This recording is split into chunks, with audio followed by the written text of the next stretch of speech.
अस्सलामुअलैकुम नाज़रीन, सुबह सवेरे पाकिस्तान के साथ मैं हूं आपकी मेज़बान रमशा कंवल। सुबह का आगाज़ करेंगे अच्छी बात के साथ और अल्लाह ताला की नेमतों का शुक्र अदा करते हुए, शुक्राना करते हुए, क्योंकि अल्लाह ताला ने हमें इतनी बेशबहा नेमतों से नवाजा है, लेकिन अक्सर औकात हम इन नेमतों का शुक्र अदा नहीं करते, इन नेमतों की अहमियत को महसूस नहीं करते। हम सबको चाहिए कि अल्लाह ताला ने जो हमें नेमतें दी हैं, हम बात कर सकते हैं, हम यहाँ पर खड़े हो सकते हैं, हम अपनी ज़िंदगी में बहुत सारे अहम काम कर सकते हैं, सुन सकते हैं, देख सकते हैं, खा सकते हैं, पी सकते हैं। अल्लाह ताला ने हमें रहने के लिए छत दी है, सेंसेस दिए हैं, अशरफुल मखलूकात बनाया है, इसके अलावा अच्छी सेहत दी है, हमारे इर्द गिर्द अच्छा माहौल दिया है। तो हमें उन सारी नेमतों का शुक्र अदा करना चाहिए। हमें इतने अच्छे अच्छे रिश्तों से नवाजा है, माँ बाप, बहन भाई, बीवी, बेटी, शौहर, बेटा, ये दोस्त, ये सारे ऐसे रिश्ते हैं जो अल्लाह ताला की नेमत हैं। हमें इन नेमतों का शुक्र अदा करना चाहिए और शुक्रगुजारी से अपनी ज़िंदगी बसर करनी चाहिए। जब आप शुक्र करेंगे, शुक्रगुजारी करेंगे, अल्लाह ताला के एहसानमंद होंगे, तो आपके लिए चीज़ें और ज़्यादा बढ़ती जाएंगी और चीज़ों में इजाफा होता जाएगा, क्योंकि अल्लाह ताला को शुक्रगुजारी बहुत ज़्यादा पसंद है। तो अल्लाह ताला की नेमतों की कदर करें। अल्लाह ताला ने बे इंतहा आपको नेमतों से नवाजा है, बेकदरी नहीं करनी चाहिए। चाहे वो कीमती माल हो, सेहत हो, दौलत हो या फिर करीबी रिश्ते हों, अगर आप बेकदरी करते हैं तो उसका अंजाम बहुत ज़्यादा बुरा होता है। तो आप कदर कीजिए जो अल्लाह ताला ने आपको नेमतें दी हैं, जो अल्लाह ताला ने आपके इर्द गिर्द लोग दिए हैं, माहौल दिया है, उन तमाम चीज़ों पर शुक्र अदा करना सीखें। तो इसी शुक्रगुजारी के साथ हमने प्रोग्राम का आगाज़ करना है। आप सब ने अल्लाह ताला का शुक्र अदा करना है और अपने इर्द गिर्द भी लोगों का जो है ना वो शुक्र अदा करना सीखें, उनको थैंकफुल हो। तो आप देखें कि इस एटीट्यूड के साथ, इस वे ऑफ लाइफ के साथ आप देखें कि ज़िंदगी कितनी खूबसूरत और बेहतर हो जाएगी। और मौसम की बात कर लेते हैं। तो मौसम हम देख रहे हैं कि अब बतदरीज सर्दी में कुछ कमी आती जा रही है और लाहौर की अगर बात की जाए तो आज कम से कम दर्जा हरारत 4 डिग्री सेंटीग्रेड रहेगा और ज़्यादा से ज़्यादा 18 रहेगा, जबकि धूप निकली है और आज धुंध भी नहीं है। इसके बाद रुख करेंगे इस्लामाबाद का। इस्लामाबाद में 3 डिग्री सेंटीग्रेड, ज़्यादा से ज़्यादा 16 डिग्री सेंटीग्रेड रहेगा। इस्लामाबाद के बाद कराची का रुख करते हैं। कराची में कल खूब ज़्यादा ठंडी हवाएं चली हैं और खूब ठंड थी वहाँ, और आज दर्जा हरारत 14 डिग्री सेंटीग्रेड कम से कम रहेगा और ज़्यादा से ज़्यादा 26 डिग्री सेंटीग्रेड रहेगा। इसके बाद रुख करते हैं पेशावर का। तो पेशावर में 4 डिग्री सेंटीग्रेड कम से कम, ज़्यादा से ज़्यादा 18 डिग्री सेंटीग्रेड दर्जा हरारत रिकॉर्ड किया जाएगा। और कोयटा में क्योंकि बहुत ज़्यादा सर्दी है, बहुत ज़्यादा बर्फ़ पड़ चुकी है, तो सर्दी को कमी में आते आते भी जाहिर सी बात है कुछ वक्त लगेगा। -1 डिग्री सेंटीग्रेड अब पारा पहुँच चुका है कम से कम, और ज़्यादा से ज़्यादा 9 डिग्री सेंटीग्रेड रहेगा। कोयटा के बाद आज़ाद कश्मीर का रुख करते हैं। तो वहाँ पर -4 डिग्री सेंटीग्रेड और ज़्यादा से ज़्यादा 7 डिग्री सेंटीग्रेड, लेकिन सूरज निकल चुका है और धूप निकल चुकी है, मौसम खासा खुशगवार हो चुका है, इंजॉयबल हो चुका है। तो ये हमारे दर्जा हरारत जिस पर हमने नज़र डाली है, लेकिन आपने साथ साथ अपना पूरा डे प्लान करना है अकॉर्डिंग टू द वेदर। आपका मील बहुत ज़्यादा इंपॉर्टेंट होता है, आपकी सेहत बहुत ज़्यादा इंपॉर्टेंट होती है, तो आपने उन सारी चीज़ों को प्लान करना है according to the weather and your routine. तो आपने खूब मेहनत करें, खूब जो है ना वो एंजॉय करें अपने दिन को और अच्छे से सुबह का आगाज़ किया करें। सुबह सवेरे पाकिस्तान, सुबह सवेरे पाकिस्तान। तो जनाब अब आगे बढ़ते हैं और प्रोग्राम में आपको बताएं कि जो हब जीप रैली हुई है उसमें किसकी कैसी परफॉर्मेंस रही और कौन फाते रहा। तो जनाब अगर बात की जाए माहिर ड्राइवर्स की, तो खूब फर्राटे मारते हुए जो है ना जनाब ये मुकाबला हुआ है। और आपको बताएं कि प्रिपेयर्ड कैटेगरी में सुल्तान जो है उन्होंने पहली पोजीशन ली है और तेज़ तरीन वक्त का अवार्ड उनके नाम रहा। उसके अलावा रॉनी पटेल और आसिफ दूसरे तीसरे नंबर पर करार पाए। और अगर बात की जाए स्टॉक कैटेगरी की, तो उसमें शुएब मलिक दूसरे नंबर पर रहे और पहले नंबर पर जीवन होत और तीसरे नंबर पर इमाम अली शाह रहे हैं। जबकि अगर ख़वातीन की बात की जाए तो ख़वातीन में तुष्ना पटेल रही हैं फातेह और उन्होंने मुकर्ररा फासला 17 मिनट और कुछ सेकंड में तय कर लिया था। इसके अलावा खदीजा शरीफ सेकंड आई हैं। और अगर बात की जाए सलमा की, तो सलमा खान जो है प्रैक्टिस के दौरान उनकी गाड़ी उलटने से वो ज़ख्मी हो गई थी, जिसके बायस वो रेस में शिरकत ही ना कर सकी और पिछली बार डिफेंडिंग चैम्पियन थी, लेकिन आज जो है फातेह करार पाई तुष्ना पटेल। तो तुष्ना पटेल को वेलकम करेंगे शो के अंदर और उनसे बात करते हैं कि कैसा ये मुकाबला रहा। अस्सलाम वालेकुम तुष्ना, कैसी हैं आप? कैसा मुकाबला रहा आपका? वालेकुम सलाम जी, मुकाबला बहुत अच्छा था। डेफिनेटली सलमा का हादसा हुआ था तो उसको हमने ट्रैक पे मिस किया, मगर वैसे इंतज़ाम और ये सारी चीज़ें बहुत अच्छी सी थी। सही। अच्छा, आप कितने अरसे से प्रैक्टिस कर रही हैं और फिर इस ट्रैक पर पहले रेस कर चुकी हैं आप? जी, ये हमारा 7th हब रैली था और माशाल्लाह से मैंने सारी हब रैलीज़ में पार्टिसिपेट किया है। और जो बड़ी रेसेस जो पाकिस्तान में होती है उसमें 2013 से मैं रेस कर रही हूँ। अच्छा, ये भी बताइएगा कि कितनी प्रैक्टिस की थी आपने इस रेस में शिरकत करने के लिए और एक्सपेक्ट किया था कि फ़र्स्ट पोजीशन इस दफ़ा आप ही की होगी? इतने सालों से आप पार्ट ले रही हैं रेस में। जी, मैं एक्चुअली 1 साल से पिछली चोलिस्तान के बाद मैंने इस साल रेस नहीं की थी, मगर मैंने प्रैक्टिस मैंने 2-3 ही राउंड लगाए थे क्योंकि हमें इजाज़त ही ऑर्गेनाइज़र से 3 राउंड लगाने की थी इस दफ़ा। तो मैंने सिर्फ 3 राउंड लगाए थे और वो भी रेकी वाले दिन। सो बस वो इतनी ही तैयारी थी। सही। तो तुष्ना, आप ये कब से प्रैक्टिस करती हैं, कब से ड्राइविंग कर रही हैं? क्योंकि ख़वातीन के लिए तो बड़ा ये बैड इमेज है उनका कि बड़ी बुरी ड्राइवर्स होती हैं, ख़वातीन अच्छी ड्राइविंग नहीं करती हैं। कब से ड्राइविंग कर रही हैं, कब से प्रैक्टिस कर रही हैं? जी, रेसेस में तो मैं 2005 से जा रही हूँ क्योंकि मेरे हस्बैंड भी रेस करते हैं तो उनके साथ मैं जाती हूँ। तो वहाँ हमारी जो रेकीज़ होती है उसके अंदर मैं उनके साथ बैठती हूँ या कभी मैं चलाती हूँ, कभी कोई फ्रेंड्स चलाते हैं। तो वो तो 2005 से सिलसिला चल रहा है, मगर जो प्रोफेशनल रेसिंग में पार्टिसिपेशन मेरी 2013 से है। जैसे जलमक्सी हो गई, ग्वादर हो गई, चोलिस्तान हो गई, बोलान रेस हो गई, ये सारी रेसेस थल रैली होती है, उन सब में मैंने पार्टिसिपेट किया हुआ है। ज़बरदस्त। तो यानी आपकी मोटिवेशन फिर आपके हस्बैंड रहे हैं? डेफिनेटली वो तो हैं, उन्होंने मुझे सपोर्ट किया, मेरी फैमिली ने मुझे सपोर्ट किया और उसके बाद मेरे फ्रेंड्स ने भी मुझे बहुत ज़्यादा सपोर्ट किया। तो ये पूरी रेसिंग फ्रेटर्निटी ने मुझे सपोर्ट किया इस इवेंट में और ये सारी रेसेस में पार्टिसिपेट करने के लिए। ज़बरदस्त। तो कितनी ख़वातीन थी तुष्ना इस कंपटीशन में ओवरऑल? ओवरऑल तो हम एंट्रीज तो 7-8 गाड़ियों की आई थी, मगर बिकॉज के हमारे सेफ्टी रूल्स बहुत ज़्यादा स्ट्रिक्ट थे इस दफ़ा, तो हमने उनको माजरत करना पड़ा क्योंकि उनकी गाड़ियों में वो सेफ्टी स्टैंडर्ड्स नहीं थे जो एक रेस की उसमें होने चाहिए थे। तो इसलिए सिर्फ 3 थी और फिर भी सलमा का भी हादसा हो गया था, तो डेफिनेटली एंट्रीज कम थी। मगर नेक्स्ट ईयर इंशाल्लाह अगर पहले से ये ख़वातीन हमें अप्रोच करेंगे और हमारे सेफ्टी मयार को मीट करेंगे तो डेफिनेटली ज़्यादा एंट्रीज आएंगी। अच्छा, क्या सेफ्टी मेजर्स होते हैं? क्योंकि आम गाड़ी के साथ तो रेस नहीं हो सकती या सिर्फ आप बड़ी गाड़ी लेकर भी रेस नहीं कर सकते, प्रॉपर तैयार किया जाता है गाड़ी को। कुछ सेफ्टी मेजर्स बताएं, किस तरह से प्रिपरेशन होती है गाड़ी के लिए रेस में जाने से पहले? जी, डेफिनेटली सबसे पहले तो रोल बार होता है गाड़ी के अंदर, जो गाड़ी को जब खुदा न खास्ता अगर कोई एक्सीडेंट होता है तो उसकी जो कॉलम्स होते हैं या छत होते हैं उसको अंदर दबने से रोकता है ताकि सेफ्टी हो ड्राइवर और को ड्राइवर की।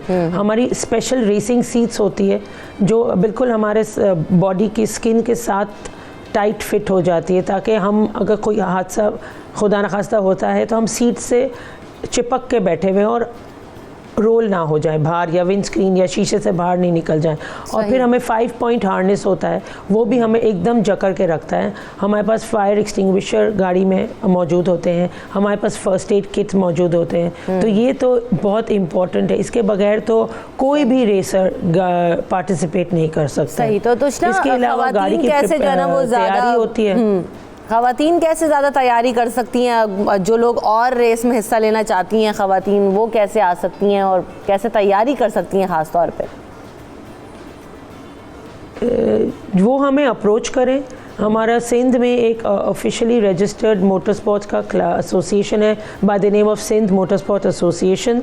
वो हमें अप्रोच करे और हम इनको हर लेवल पे हेल्प करने की और गाइड करने की कोशिश करेंगे। सही, ज़बरदस्त। अच्छा, next month Cholistan jeep rally भी हो रही है, उसके लिए तैयारियां हो रही हैं कुछ अभी से?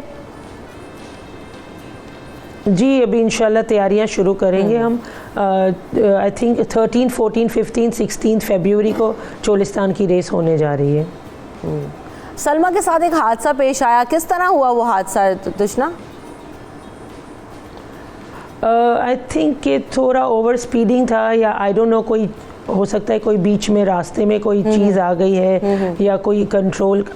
मेरी बात हुई है सलमा से, मगर मैंने उनसे उस वक्त ये पूछना मुनासिब नहीं समझा था कि मैं उनसे पूछूं कि हुआ कैसे, क्योंकि हमें उनकी सेफ्टी का ज़्यादा कंसर्न था। तो हमने बस उसी के ऊपर अभी जिसकी डिस्कशन को वो रखा था। तो तुष्ना, आम जब रूटीन में ड्राइविंग करती हैं, बेस्ट ड्राइवर से होते हैं, ऐसा ही है। जब आम रूटीन में आप ड्राइविंग करती हैं तो ऐसे ही तो नहीं जैसे रेस में गाड़ी भगा रहे होते हैं, सड़कों पर भी वैसी गाड़ी भगा रही होती हैं? कभी चालान वगैरह हुआ है आपका? नहीं, शुक्र खुदा का ये नहीं हुआ है, मगर डेफिनेटली रोड पे तो आप रेस नहीं कर सकते। तो रोड पे तो आपको जो रोड के रूल्स होते हैं वो आपने फॉलो करने, सीट बेल्ट लगाना है, ये सारी चीज़ें करनी है।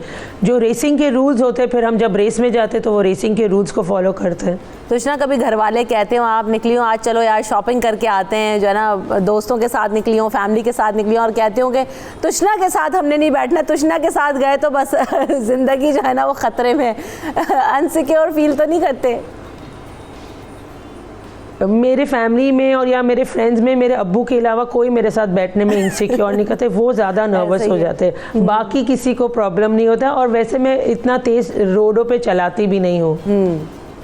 सही, मगर फिर भी एक बंदे को पता होता है ना कि आप किसके साथ बैठे हो, तो वो इस वजह से शायद, मगर मुझे नहीं ख्याल कि उनको कोई इश्यूज होते हैं। बिल्कुल ऐसे ही है। अब ये इवेंट हो गया, नेक्स्ट प्लान क्या होता है आप लोगों का? क्या तैयारी किस तरह से होती रहती है? क्योंकि अब नेक्स्ट इवेंट आएगा तो उसके लिए इवेंट से पहले ही तैयारी करते हैं या आप लोग रेगुलर प्रैक्टिसेस भी करते हैं?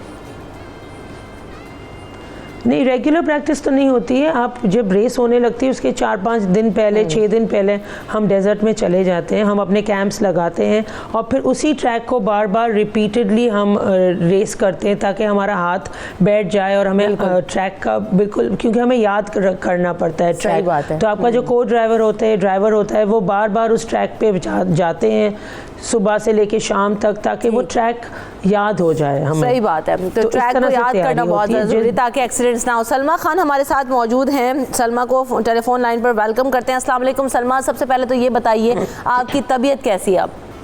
वालेकुम अस्सलाम। मैं तो तुष्ना आपी को पहले सलाम करूँगी, अस्सलाम वालेकुम और कांग्रेचुलेशन। वालेकुम सलाम, थैंक यू सो मच, बहुत शुक्रिया। थैंक यू आपी। मेरी तबीयत थोड़ी सी जो है वो ठीक नहीं है, क्योंकि मुझे जो मसल इंजरीज आई हैं वो थोड़ी स्क्वायर किस्म की थी, और बाकी कट्स वगैरह भी आए थे, उन पे थोड़े स्टिचेस वगैरह लगे क्योंकि शीशे टूटे थे ना। सही। तो ये है कि रिकवरी चल रही है।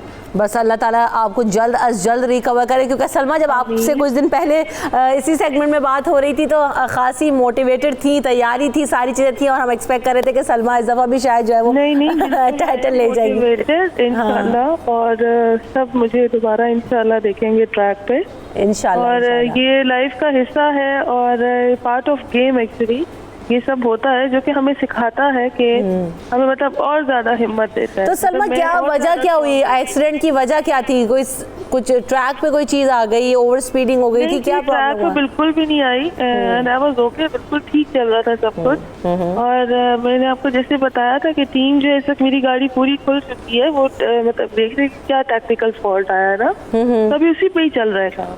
सही, तो ठीक है, चलें, काम तो चल रहा है, लेकिन अब ये है कि हम सब ये दुआ कर रहे हैं कि सलमा जल्दी से ठीक हो जाए, फिर कुछ दिन के बाद शो में भी होंगी, क्योंकि अब आगे चोलिस्तान जीप रैली भी आ रही है, तो आपने उसके लिए फिट होना है। बहुत शुक्रिया सलमा हमारे साथ मौजूद थी। तुष्ना हमारे साथ मौजूद थी, एंड मेरी कॉन्ग्रेचुलेशन टू यू तुष्ना, और इसी तरह आप लोग रैलीज में हिस्सा लेते रहें और ख़वातीन को वेलकम करते रहें। Thank you so much. सुबह सवेरे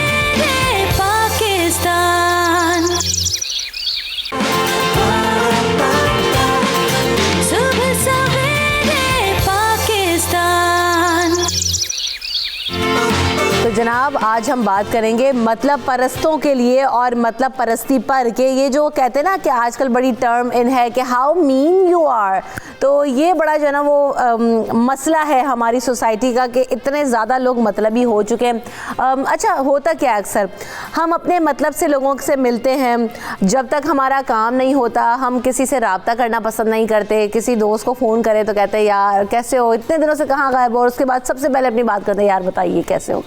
तो जब तक हम अपने रिश्तों को भी अब याद नहीं रखते और सिर्फ तब याद करते हैं जब हमारा उनसे कोई मतलब होता है, कोई काम होता है, तो क्या हम सभी कहीं ना कहीं अपने मतलब से मिल रहे होते हैं, कर रहे होते हैं काम।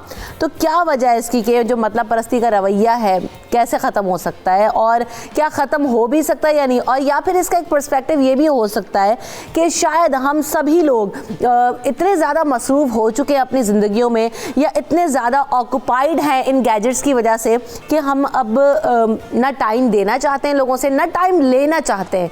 हम बड़ा स्पेस क्रिएट करते हैं और जैसे ही हमारे पास कोई काम आता है, कोई हमें याद आती है कि यार वो शख्स काम कर सकता है, तो दौड़ते भागते हैं। तो इसकी वजह क्या है? क्या हमारा जो मुआशरा है हम बहुत ज़्यादा बिजी हैं, ऑक्यूपाइड हैं, या फिर जो हमारी जो चॉइसेस हैं वो बदल चुकी हैं? इन तमाम चीज़ों के पर बात करने की कोशिश करेंगे और फिर इसके मुहर्रिकात क्या होते हैं उस पर बात करेंगे। हमारे साथ डॉक्टर इमरान मौजूद हैं जो कि माइंड साइंस एक्सपर्ट हैं और साथ साथ senior anchor person Junaid Iqbal साहब हमें ज्वाइन करेंगे। तो सबसे पहले डॉक्टर इमरान आपकी तरफ ही बढ़ते हैं, क्या वजह है कि माशरे के अंदर मतलब परस्ती बढ़ती जा रही है? हम सब इतने मतलबी हो गए हैं कि कहीं ना कहीं जब तक हमारा मतलब नहीं होता हम किसी से रब्ता नहीं करते, किसी से मिलना पसंद नहीं करते, और जिनसे मिलते भी हैं उनसे भी हम सिर्फ मतलब से ही मिलते हैं।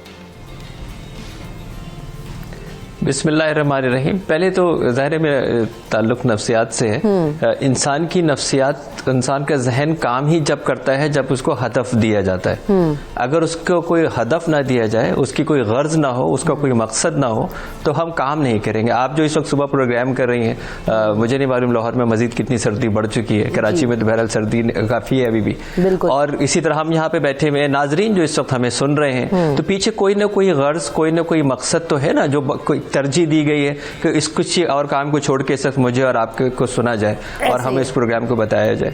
तो एक तो जहन के अंदर ये बात रखे कि इंसान को जो काम करता है उसके पीछे कोई ना कोई उसकी ज़रूरत होती है, गर्ज होती है, मकसद होता है। अगर अल्लाह तबारक व तआला की भी स्कीम का जायज़ा लिया जाए तो किस तरह तरगीब दी जाती है, अच्छा काम करोगे जन्नत में जाओगे, नहीं सही तरह नहीं करोगे तो दोज़ख में जाओगे, जज़ा और सज़ा सिखाई जाती है ना। तो पहले तो ये नफ्सियात इंसान के लिए समझना ज़रूरी है कि इंसान का जो ऑपरेशन मॉडल है वो गर्ज के ऊपर, मकसद के ऊपर बेस करता है। प्रॉब्लम यह है कि मुझे अपने गर्ज की और अपने मकसद की तकमील के लिए अगर मैं दूसरों की पामाली शुरू करूंगा, जब मैं दूसरों के हुकूक की पामाली शुरू करूंगा, जब मैं दूसरों को नुकसान पहुंचाऊंगा और जब मैं सिर्फ अपने बारे में सोचूंगा, वहां ये मतलब परस्ती, खुद गर्जी, सेल्फिशनेस जिसकी तरफ आप इशारा फरमा रहे हैं, यहां से ये काम जो है वो शुरू होगा। और बड़ा वाज़ेह तौर पर वो लोगों की निशानदेही कुरान पाक भी करता है कि जब अल्लाह तबारक व तआला अपने रसूल पाक सल्लल्लाहु अलैहि वसल्लम को मुखातिब करके फरमाते हैं कि क्या देखा है आपने इनको कि इन्होंने अपने नफ्स को अपना माबूद बना रखा है, यानी ये सिर्फ अपनी ख्वाहिश की जिंदगी जीते हैं। ये कानून को, जो दुनिया का कानून है, जो आखिरत का कानून है, जो अखलाकियात का कानून है, उस कानून को पामाल करते हुए ये सिर्फ अपने लिए जीते हैं। तो वो लोग जो सिर्फ अपने लिए जीते हैं उसके दायरे प्रोग्राम में आप देखेंगे तो बहुत सारी वजूहात हैं कि किस तरह हम एक ऐसे माशरे को जन्म दे रहे हैं, अपने रवैयों को जन्म दे रहे हैं जहाँ पे हम सिर्फ अपने लिए जीना शुरू करते हैं, अपने लिए जो है वो काम करते हैं और हमारी तरजीहात अपनी है। तो जब तक हमारी तरजीहात अपने तक होंगी तो वहाँ पे जाहिर है ये ज़रूर होगा कि हमारी तरजीहात अपने तक रहते हुए दूसरे की जब हक तलफी होगी तो फिर ये डेफिनेशन बन जाएगी मतलब परस्ती की, खुद गर्जी की। यानी कि जो इमरान भाई एस्टैब्लिश कर रहे हैं वो एक फाइन लाइन है जिसको हम समझते नहीं है। जुनैद भाई आप सेकंड करेंगे इस बात पे? और फिर यही कहा जाता है आजकल के जनाब हर कोई मतलबी है, तो तुम भी अपना मतलब निकालो और बात खत्म। अच्छा, बात यह है कि मैं सेकंड क्यों नहीं करूं? कराची में रहना है, डॉक्टर साहब से ज़ाहिर एक ताल्लुक बहुत अच्छा है, लेकिन बात यह है कि ये गर्ज के तहत सेकंड करना नहीं है। ये बुनियादी तौर पर जो है वो डॉक्टर साहब की जो लॉजिकल बातें हैं उसको इंडोर्स करना है। बिल्कुल इब्तिदाई गुफ्तगू बिल्कुल ठीक है, इसमें कोई दूसरी राय नहीं है। इससे आगे की बात करते हैं। सही है। देखिए बात पता है क्या है, आदमी आदमी से मिलता है, दिल मगर कम किसी से मिलता है। क्या बात? मैं कहानी आपको सुनाता हूँ आज। कहानी ये साहब के केविन कार्टर नामी एक फोटो जर्नलिस्ट था, उसका ताल्लुक जो है साउथ अफ्रीका से था। जब सूडान में, जनूबी सूडान में बहुत ज़्यादा कहत पड़ा, कहत साली का आलम तो ज़ाहिर अभी भी है, तो वो एक डेलीगेशन के साथ वहाँ पर फोटोग्राफी के लिए गया।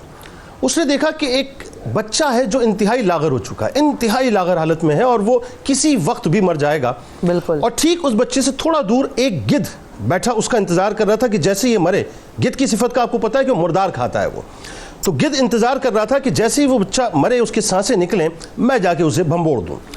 अब ये नज़ारा जब जर्नलिस्ट देख रहे थे तो जाहिर है उनको इजाज़त नहीं थी कि उन बच्चों के करीब जाएं, क्योंकि उनको बीमारियां लगने का खदशा था, लिहाजा उनको पाबंद किया हुआ था कि आप किसी ऐसे बच्चे के करीब नहीं जाएंगे। अब वो जो जर्नलिस्ट था केविन कार्टर, वो दूर से इस नज़ारे को देख रहा था कि वो गिद्ध बैठा है, वो बच्चा है, वो मरने के करीब है और गिद्ध किसी वक्त भी आके उसको भंबोड़ेगा। और एन उस वक्त, जिस वक्त मतलब ये नज़ारा चल रहा था, उसने उसको तस्वीरी शक्ल में उसको कैप्चर कर लिया। बड़ी मशहूर कैप्चर करने के बाद क्या हुआ, दुनिया ने उसकी बड़ी सताइश की, बड़ी सताइश की उसकी कि साहब क्या काम किया है केविन ने। उसके बाद जो उसे प्यूलिटाइजर अवार्ड भी दिया गया। जब वो अवार्ड उसने ले लिया तो उसकी बड़ी वाह वाह हुई, बड़ी तालियां बजी। तो एक इंटरव्यू में जाके वो बैठा, उस इंटरव्यूअर ने उससे पूछा कि ये बताओ कि उस तस्वीर के अंदर कितने गिद्ध थे। उसने जवाब में कहा कि एक गिद्ध था। तो उस इंटरव्यू लेने वाले ने पूछा कि तुम ठीक कहते हो कि एक गिद्ध था? उसने कहा एक ही गिद्ध था। उसने कहा नहीं, एक गिद्ध नहीं था, बल्कि दो गिद्ध थे। एक गिद्ध तो वो था जो तस्वीर के अंदर नजर आ रहा था, और दूसरा गिद्ध वो था जो तस्वीर के बाहर से उनकी तस्वीर बना रहा था। इस जुमले ने उसको तबाह करके रख दिया, बर्बाद करके रख दिया। उसके ठीक 3 महीने के बाद केविन कार्टर ने खुदकुशी कर ली, और जो आखिरी नोट लिखा उसमें उसने बेइंतहा अफसोस का इजहार किया कि आज मुझे अपने आप से घिन आती है। मैं सोचता हूं कि मैं इंसान कैसा हूं, और मेरे पास अब मोबाइल के पैसे, मतलब उसके बिल देने के पैसे तक नहीं है। और बला बला उसने एक डिटेल उसमें बयान की, लेकिन आखिरी जुमले ये थे कि शायद वक्त के उमरा और वो तमाम लोग जिनके पास ताकत है और पैसा है, वो इस बात का ख्याल करें कि इन गरीबों के साथ हमें रवैया कैसे रखना चाहिए। देखिए, ये जो खुदगर्जी है ना, एक्चुअल ये गिद्ध वाली एलिमेंट है कि इंसान दूसरे को नोचना चाहता है, भंबोड़ना चाहता है। वो इंतजार करता है कि किस वक्त इसकी सांसें निकलें और किस वक्त मैं इसके सर के ऊपर, इसके कंधों के ऊपर कदम रख के अपना कद ऊंचा कर लूं, अपना मकाम बना लूं, अपना नाम बना लूं, इसको इस्तेमाल कर लूं। होता यह है कि आज अमूमी रवैया, मैं ये महसूस करता हूं कि इंसान से नहीं मिलता। देखें, अच्छे लोग तो आज भी मौजूद हैं अल्हम्दुलिल्लाह, अगर ये अच्छे लोग दुनिया में ना हो तो दुनिया तबाह हो जाए। लेकिन जो अमूमी बात है ना, जो अमूमी रवैया जिसको देख के बड़ी कुड़न होती है, वो ये है कि आज इंसान से नहीं मिलता साहब, आज मतलब इंसान से मिलता है, आज मतलब से मिलता है, आज गर्ज से मिला करती है। आज आलम ये हो गया है कि मैं ये देखता हूं कि आपकी जेब में पैसा कितना है, मैं ये देखता हूं कि मेरे पास आप कितने ताल्लुकात लेके आ सकते हैं, मैं ये देखता हूं कि आप मेरे कितने काम आ सकते हैं, मैं ये देखता हूं कि आपके पास ओहदा कौन सा है, मैं ये देखता हूं कि आपकी पोजीशन माशरे में कितनी मजबूत है, मैं ये देखता हूं कि आप सोसाइटी में कितने इन्फ्लुएंशियल हैं, मैं ये देखता हूं कि आपके पास पैसा कितना है, आप कितने पॉपुलर हैं, कितनी शोहरत है आपकी, और मैं ये देखता हूं कि मैं आपको इस्तेमाल करके किस हद तक आगे बढ़ सकता हूं। मिजाज ये हो गया है कि मतलब के लिए मिलूंगा, गर्ज के लिए मिलूंगा, इसके अलावा हमारे जो सोशल स्टेटस हैं, हमारी जो इनकम है, वेल्थ है, उन सारी वो, जैसे कि जुनैद भाई ने भी बात की कि कॉन्टेक्स्ट बड़े इंपॉर्टेंट हैं। सुबह सवेरे पाकिस्तान, सुबह सवेरे पाकिस्तान। क्या इमरान भाई, एक वजह ये भी है, एक वजह तो ये, और दूसरी वजह आप समझते हैं क्या ये भी है कि हम सब इतने अपने रूटीन्स में बिजी हो गए हैं कि जब तक हमें कोई काम याद नहीं आता, हम किसी से मिलना पसंद नहीं करते, या फिर हमारे पास टाइम भी हो तो हम चाहते हैं कि जी मोबाइल पे थोड़ा टाइम स्पेंड कर लें, एंड देन उससे बेहतर है कि हम सो जाएं। तो ये एक वे ऑफ लाइफ बन चुका है, पैटर्न ऑफ लाइफ यही सेट हो चुका है हमारा। देखिए, ये तो तरजीहात तय करने की बात है। जब इंसान, मैं तो ये समझता हूँ कि आजकल इंसान अपने आप से भी नहीं मिलता। Exactly. इसलिए कि आप मुझे 10 मिनट किसी को बैठा हुआ दिखाएं और उसका मोबाइल फोन छीन लें उससे, आप वाईफाई बंद करने के बाद उसकी हालत देखें, अब उसका नेट जाने के बाद उसकी हालत देखें। ऐसे ही। तो अगर मैं ये कहूँ कि इंसान अपने आप से मिलने के लिए तैयार है, आप मस्जिद से में जाके देखें कि लोग इवन जुमे की नमाज में बिल्कुल आखिरी वक्त में पहुंच के और कितनी जल्दी वहां से भाग रहे होते हैं, लोगों के कंधों को पे फैलांगते हुए, सरों को ठोकरे मारते हुए भाग रहे होते हैं। मतलब इतनी, क्योंकि वहां पे मोबाइल फोन जो है बात करना उनके लिए मुश्किल होता है। तो इंसान तो आज अपने आप से बात नहीं कर रहा, बेचैनी की जिंदगी गुजार रहा है, घबराहट की जिंदगी गुजार रहा है, दौड़ में लगा लगा हुआ है बेसिकली। और जब जिस तरह आप इशारा कर रहे हैं ना कि जब लोग हमसे आके इस तरह मिलते हैं या हम इस तरह लोगों से जाके मिलते हैं, मुनाफकत की जिंदगी है ना, धोखे की जिंदगी है, दिखावे की जिंदगी है, फेक जो है वो हमारी जिंदगी है। और हम जब जिससे मिल रहे होते हैं और या जो हमसे कोई मिल रहा होता है, हमें वाज़ेह तौर पर पता होता है। अगर इतने अरसे के बाद आया है, इतने अरसे के बाद उसने कॉल किया है और बताओ और कैसे, तो आपको अच्छी तरह पता होता है कि ये गर्ज बताएगा, आपको अच्छी तरह पता होगा कोई ये बात बताएगा, आपको अच्छी तरह पता होता है कोई ना कोई ज़रूरत जो है वो होगी जिसके ऊपर ये बताएगा। जहाँ तक वो वाली बात होती है कि अगर हमें कॉन्टेक्स्ट के, अगर किसी के पास कॉन्टेक्ट है तो उससे नहीं मिलना चाहिए, तो ये बात मैंने आगे कहा ना, मैं बड़ी फाइन लाइन की मैं बात करूंगा कि हमें डेफिनेटली अपने नेटवर्क, देखें नेटवर्क से ही नेटवर्थ बनती है ना। अगर हम इंसान है, इंसान की ज़रूरत है, इंसान को अपनी कोई सर्विस देनी है, इंसान को अपना कोई कारोबार करना है, इंसान को अपनी कोई प्रोडक्ट बनानी है, इंसान को अपना कोई मशवरा करना है, तो डेफिनेटली वो इंसान ही के पास जाएगा ना। और किस इंसान के पास जाएगा? जाहिर है ऐसे इंसान के पास जाएगा जिसके पास रिसोर्सेज होंगे, उन्हीं से जाके सारी चीजें मशवरा करेगा। तो इसमें तो कोई हरज नहीं है कि हम किसी ऐसे शख्स के साथ जाके मिले जिसके ताल्लुकात भी हों, जिसके कॉन्टेक्ट्स भी हों, जिसके पास रिसोर्सेज भी हों, इसमें तो कोई हरज नहीं है। लेकिन सिर्फ अगर इस मकसद के लिए जाएं और रेसिप्रोकल के लिए तैयार ना हो, यानी जब उस सबसे बड़ा मसला ये होता है कि जब उसको किसी चीज की जरूरत हो तो उस वक्त मैं गायब हो जाऊं, उसको किसी की जरूरत हो तो मैं फोन ना उठाऊं। ये जो एक तरफा रवैया है, ये खुद गर्जी का नाम है।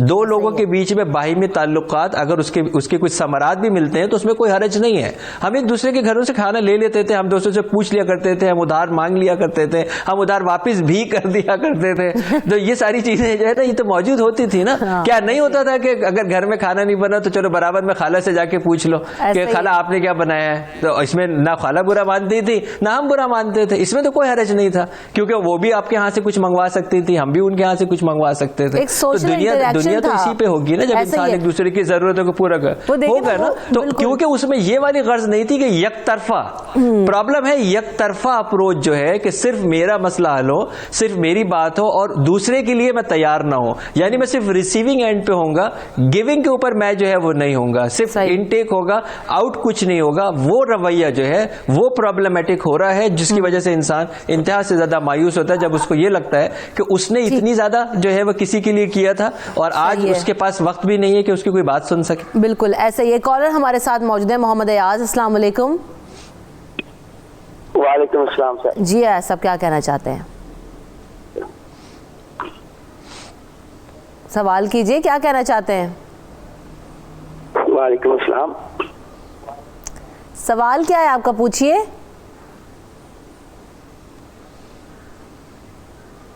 अयाज आपको शायद हमारी कॉल आवाज़ समझ में नहीं आ रही, टीवी का वॉल्यूम कम किया करें, उसके बाद कॉल किया करें। इंजीनियर भाई, जो हम बात कर रहे हैं, जो रिश्ते हमारे इर्द गिर्द मौजूद हैं, जिनमें हमारे बहन भाई हैं, माँ बाप हैं, ये भी अक्सर देखने में आता है हमारी सोसाइटी के अंदर के, क्योंकि अभी आप थोड़ी देर पहले यही बात करते हैं ना कि सोशल स्टेटस हमारा बहुत ज़्यादा काउंट होता है। हम तब तक, अब बहन भाइयों का रिश्ता ऐसा है, माँ बाप का रिश्ता ऐसा है कि आप उनको इन पैरामीटर्स पर शायद पैसे, दौलत और शोहरत के ऊपर जज नहीं कर सकते। लेकिन अब ये जो चीज़ बढ़ती जा रही है कि जब तक आपके पास पैसा है, दूसरा भाई उस भाई से मिलेगा, और जब उसके पास पैसा नहीं होगा या उसकी सोशल कंडीशन इतनी ज़्यादा इस्टेब्लिश नहीं होगी, तो उससे दूसरे बहन भाई उसे बुलाना, बड़ा मैंने कीनली देखा है, दावतों में बुलाना पसंद नहीं करते, उन्हें गेट टुगेदर्स में एंगेज करना नहीं चाहते, क्योंकि उन्हें ये लगता है कि ये भी हमें रिप्रेजेंट करेगा। अगर इसका स्टेटस अच्छा नहीं है तो हम लोगों को क्या दिखाएंगे कि ये हमारा भाई है, ये हमारी बहन है। तो हम बहन भाइयों के साथ भी मुखलिस नहीं है, माँ बाप के साथ भी मुखलिस नहीं है। अल्लाह माफ़ करे, मैं जाहिर है मुझे ये कहते हुए जुमला बड़ा अजीब महसूस होता है। बिल्कुल सही आपका तज्जिया है। देखिए, हम बात ही उन लोगों की कर रहे हैं, पहले तो मैं क्लियर कर दूं कि जो खुद गर्ज हैं, हम उनकी बात ही नहीं कर रहे हैं ना, जो मिजाज को समझते हैं, माशरे को समझते हैं, मजहब को तालीमात को समझते हैं, हम तो उन्हीं की बात कर रहे हैं। बात तो इससे आगे बढ़ चुकी है जी, बात इससे आगे बढ़ चुकी है कि अगर एक लड़के ने किसी अमीर ज़ादी से शादी की है अपना फ्यूचर बनाने के लिए, और माँ बाप अगर गरीब हैं, तो वो अपने ससुराल में अपने माँ बाप को बार बार इंट्रोड्यूस नहीं करवाता, किसी तकरीब में नहीं बुलाता, कि वो बेचारे आएंगे, वो अपने अपने सादा से कपड़ों के अंदर आएंगे, मेरे स्टेटस पे बड़ा फर्क पड़ेगा, क्योंकि अब मैं जिनका दामाद बन चुका हूं वो बड़े आलीशान किस्म के लोग हैं, पैसे वाले लोग हैं। लोग अपने भाइयों को नहीं पूछते, बिल्कुल ठीक कह रही हैं आप, अपने भाइयों को नहीं पूछते। आलम यह होता है कि अगर भाई अगर गरीब है तो उसका इंट्रोडक्शन तक गरीब में नहीं करवाते, उसको बुलवाते नहीं है किसी महफिल में, हाथ मिलाना पसंद नहीं करते। अरे हाथ मिलाना तो छोड़िए साहब, जिनसे मफाद होता है उनके जाकर हम गले पड़ जाया करते हैं, उनसे तो ऐसे मिलते हैं कि बस वही हमारे माए बाप हैं, हमारे बॉस हैं, हम तो बस उनके कदमों की धूल हमें मिल जाए और हम उस धूल को उठाकर अपने माथे पर सजा दें, ये आलम होता है। और जो रिश्ते हैं हमारे, अगर वो गरीब हैं और हमारे मिजाज के मुताबिक नहीं है, हमारे स्टेटस से मैच नहीं करते, बस दूर से उसने सलाम भी किया होता है ना तो हम वालेकुम कह के जो है निकल जाया करते हैं। हाथ तक अगर बढ़ाते हैं तो इतना बढ़ाते हैं कि इतनी उंगलियां हाथ में आए, इससे ज्यादा हाथ ना आए। और आलम ये होता है कि जिससे मफाद होता है उससे हम मुसाफा भी करते हैं, मुआनका भी करते हैं, फिर उसको झप्पियां भी डालते हैं, उसको ये बताते हैं कि तू हमारे लिए सब कुछ है। लेकिन बड़ी तकलीफ होती है मुझे, मैं इस पे आपसे सुनना चाहूंगी इस बात पे कि होता क्या है कि ये जो लोग एक दूसरे की टांगें खींचते हैं, चाहे वो बहन भाई हो, हम ऑफिस की बात करें अपने या दोस्तों की बात करें, एक दूसरे की टांगें खींचते हैं और जनाब वो नंबर 1 बन जाते हैं, चाहे वो आपका बॉस हो, चाहे वो आपके घर में बड़े बहन भाई उनके आगे या वालिदैन के नूरे नजर बन जाते हैं। फिर उनके साथ होता क्या है, ये कब तक नंबर 1 बने रहते हैं, दूसरों की टांगें खींच के जिंदगी में कामयाब हो जाते हैं ये लोग, बज़ाहिर तो बड़े लगते हैं कि बड़े कामयाब हैं, बड़ा पैसा आ गया इनके पास। याद रखिएगा एक बात मेरी, और ये जुमला ऑन रिकॉर्ड रखिए। अच्छा, इंसान अपनी बिसात अपनी अकल के मुताबिक किसी को चोट पहुंचाता है। इंसान अपनी बिसात अपनी अकल अपनी ताकत के मुताबिक किसी को चोट पहुंचाता है। मेरी जितनी लिमिट होगी ना मैं उतनी चोट पहुंचाऊंगा। लेकिन जो कुदरत है ना, कुदरत उसके कारखाने में बड़ा अजीब मामला है, उसकी ताकत बड़ी अजीब है। कुदरत वहां से मारती है जहां से इंसान को एहसास भी नहीं होता। वक्ती तौर पे तो आप किसी का कंधा इस्तेमाल करके, किसी का शोल्डर इस्तेमाल करके, किसी के सर पे पैर रख के आप आगे बढ़ जाएंगे, उसकी टांगे खींच लेंगे, उसकी पोजीशन को खराब कर देंगे। ये वक्ती तौर पे होगा, याद रखिएगा। ये चंद लम्हों के लिए होगा, चंद दिनों के लिए होगा, चंद महीनों के लिए होगा, शायद चंद बरसों के लिए हो जाए। लेकिन कुदरत का जो निजाम ऐसा है कि जब कुदरत फैसला करने पर आती है और कुदरत जब इंसाफ करती है ना और खींचती है और आपको घसीटती है, तो फिर वो तमाम तर सजाएं जो है नस्लों पर मुहित हो जाया करती हैं। मैं एक जुमला अर्ज करना चाहता हूं, मुझे तकलीफ इस बात की है साहब, आज हम इंसानों को टिश्यू पेपर की तरह इस्तेमाल करते हैं। टिश्यू पेपर देखा आपने? टिश्यू पेपर को जिस तरह से इंसान वॉशरूम में इस्तेमाल करके फेंकता है ना, गलाजत को साफ करके, इस तरह से हम अपने कद को बढ़ाने के लिए इंसानों को इस्तेमाल किया। नहीं तो अब क्या करेंगे, जो इंसान इस्तेमाल हो रहे हैं उसमें शायद किसी हद तक मैं और आप भी शामिल हैं, हम सब शामिल हैं कहीं ना कहीं। डॉक्टर इमरान, क्या फिर किस तरह से निकला जाए, किस तरह से निकल सकते हैं हम लोग कि किसी एक मतलबी शख्स की वजह से अगर आपका नुकसान हुआ है, आप पूरी कम्युनिटी को कहते हैं कि जनाब सभी ऐसे हैं, मैं किसी पर एतबार नहीं कर सकता, आपका ट्रस्ट लेवल जो है ना कहीं से उठ के कहीं पहुंच जाता है, आप किसी पर ट्रस्ट नहीं करते, चाहे वो अच्छा भी हो चाहे वो फिर बुरा भी हो। ये ट्रेंड बढ़ता जा रहा है, ये पैटर्न बढ़ता जा रहा है डॉक्टर साहब जी। एक तो आपकी पहले वाली बात से सिर्फ एक मैं लिख करूं, अल्लाह के रसूल सल्लल्लाहु अलैहि वसल्लम ने फरमाया कि जिस निकाह में गरीब रिश्तेदार शरीक नहीं उसमें बरकत नहीं। और यही जो आज हमारे जो घरों के अंदर नाचाकियां हैं वो बड़ी वाज़ेह हैं कि उनकी जो शादियां हुई थी उसके अंदर वो गरीबों का हक पामाल हुआ था।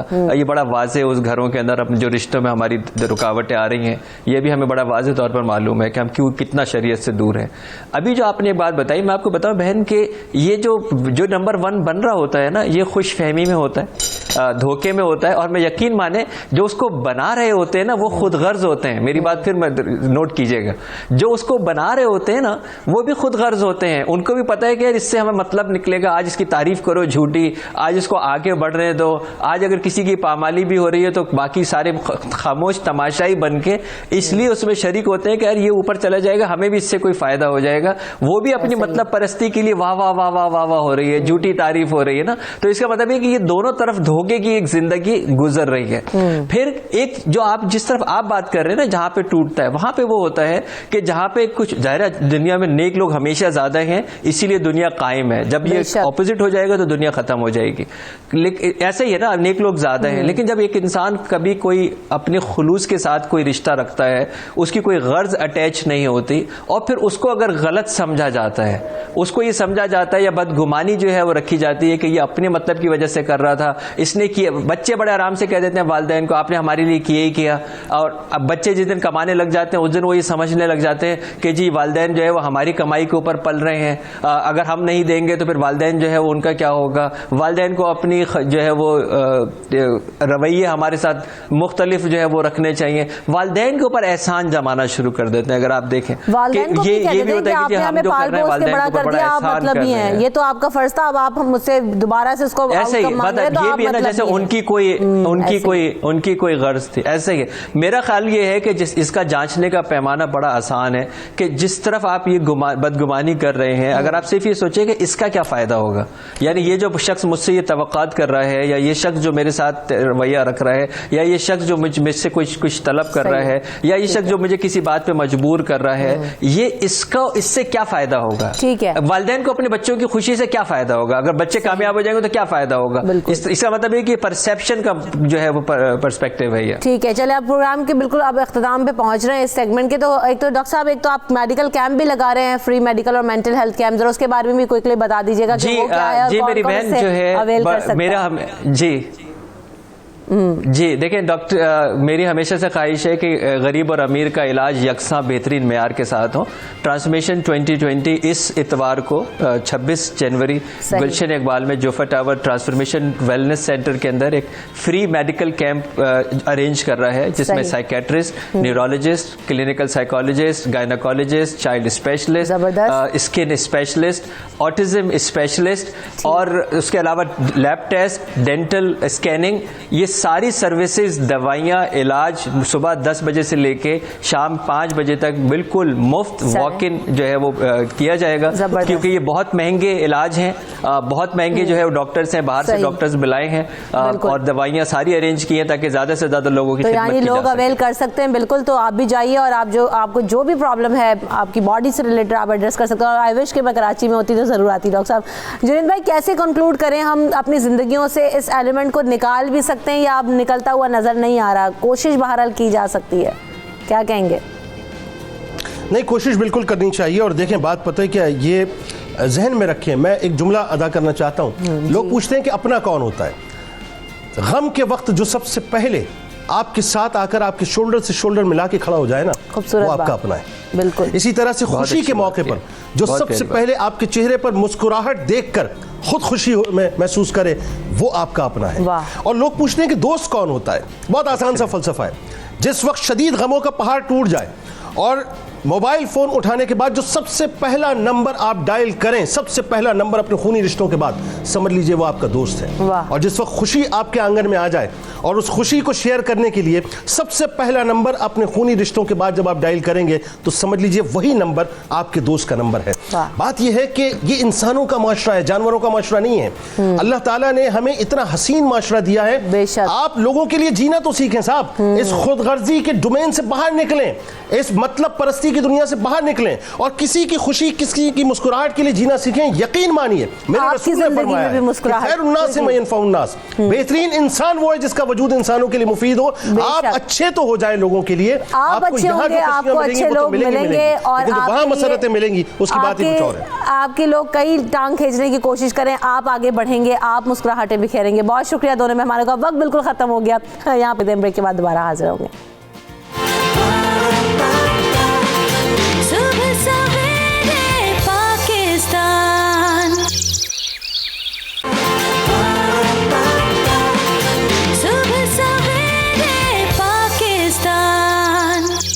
मुंह से रिलेटेड जो बीमारियां हैं उनको डिस्कस करेंगे और फिर पान, छालिया और जो दीगर नशे हैं उनका इस्तेमाल, और जो बच्चे खासतौर पर खासी कैंडीज़ और चॉकलेट्स इस्तेमाल करते हैं उनसे उनको क्या प्रॉब्लम्स हो सकती हैं और क्या बीमारियां हो सकती हैं, दांत कितने ख़राब हो सकते हैं और क्या जो ज़बान का चस्का है उसकी वजह से भी कोई और प्रॉब्लम्स होती हैं। तो इन तमाम चीज़ों पर बात करेंगे आज। हमारे साथ जो मेहमान मौजूद हैं उनका तारुफ आपसे कराते हैं। सबसे पहले मुझे ज्वाइन कर रही हैं लाहौर स्टूडियो में डॉक्टर ज़हरा मसूद साहिबा, जो कि डेंटिस्ट हैं, और उनसे जानने की कोशिश करेंगे कि दांत कितने ख़राब ख़राब हो जाते हैं बच्चों और बड़ों के, इनफैक्ट सिगरेट से और पान छालिया से, चॉकलेट से, और क्या इनके ट्रीटमेंट्स हो सकते हैं और कितनी ख़तरनाक भी हो सकती हैं सारी चीज़ें।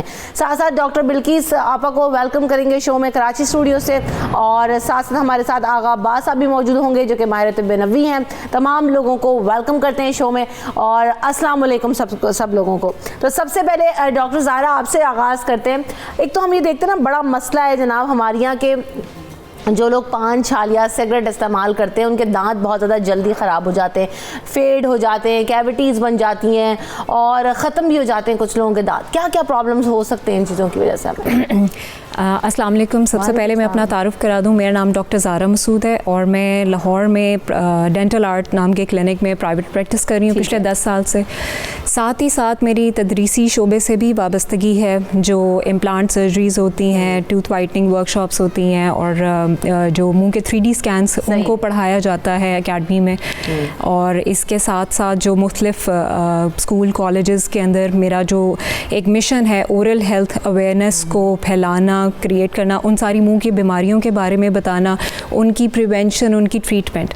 अब बात करते हैं जो सिगरेट, पान, छालिया, गुटखा आपने बताया। देखें, सिगरेट, तंबाकू नोशी, खा वो किसी भी फॉर्म में हो, चाहे वो सिगरेट हो, चाहे वो पाइप हो, ई सिगरेट हो, वेपिंग हो, हुक्का हो, सिगार हो, उसमें निकोटीन तो है ना। निकोटीन के साथ साथ उसमें वो तमाम मुज़र सेहत केमिकल्स भी हैं जो ना सिर्फ दांतों की तय को ख़राब करें, दांतों को उसकी वजह से दांत पीले हो जाते हैं, मसूड़ों से खून आना शुरू हो जाता है, मसूड़े फूलना शुरू हो जाते हैं, सूजन का शिकार हो जाते हैं। साथ ही साथ जो है दांतों की जो हिफाजती तय है वो भी ख़राब होना शुरू हो जाती है, बैक्टीरियल इन्फेक्शन के चांसेस बहुत ज़्यादा बढ़ जाते हैं, मसूड़ों की रंगत भी तब्दील हो जाती है। आपने देखा होगा जो स्मोकर्स होते हैं उनके मसूड़ों का जो रंग है जो नॉर्मल एक पिंक कलर होना चाहिए वो नहीं होता, उनके बहुत ज़्यादा ब्लैक हो चुके होते हैं। रीज़न ये होता है कि ब्लड सप्लाई स्मोकर्स की बहुत ज़्यादा कॉम्प्रोमाइज़ हो जाती है।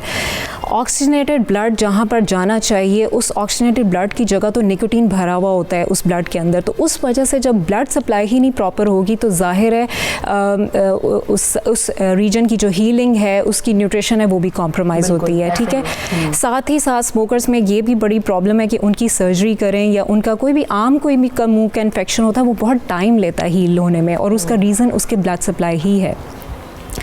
इसके अलावा उनका मुंह स्मोकर्स के साथ ये भी मसला होता है कि उनका मुंह का जायका बहुत तब्दील हो जाता है, उन्हें आम तौर पे आसानी के साथ जायका महसूस नहीं होता, जिसकी वजह से जो ज़्यादा मसालेदार अशिया है उसका इस्तेमाल बढ़ जाता है। ठीक है, जो और नुकसानदेह है।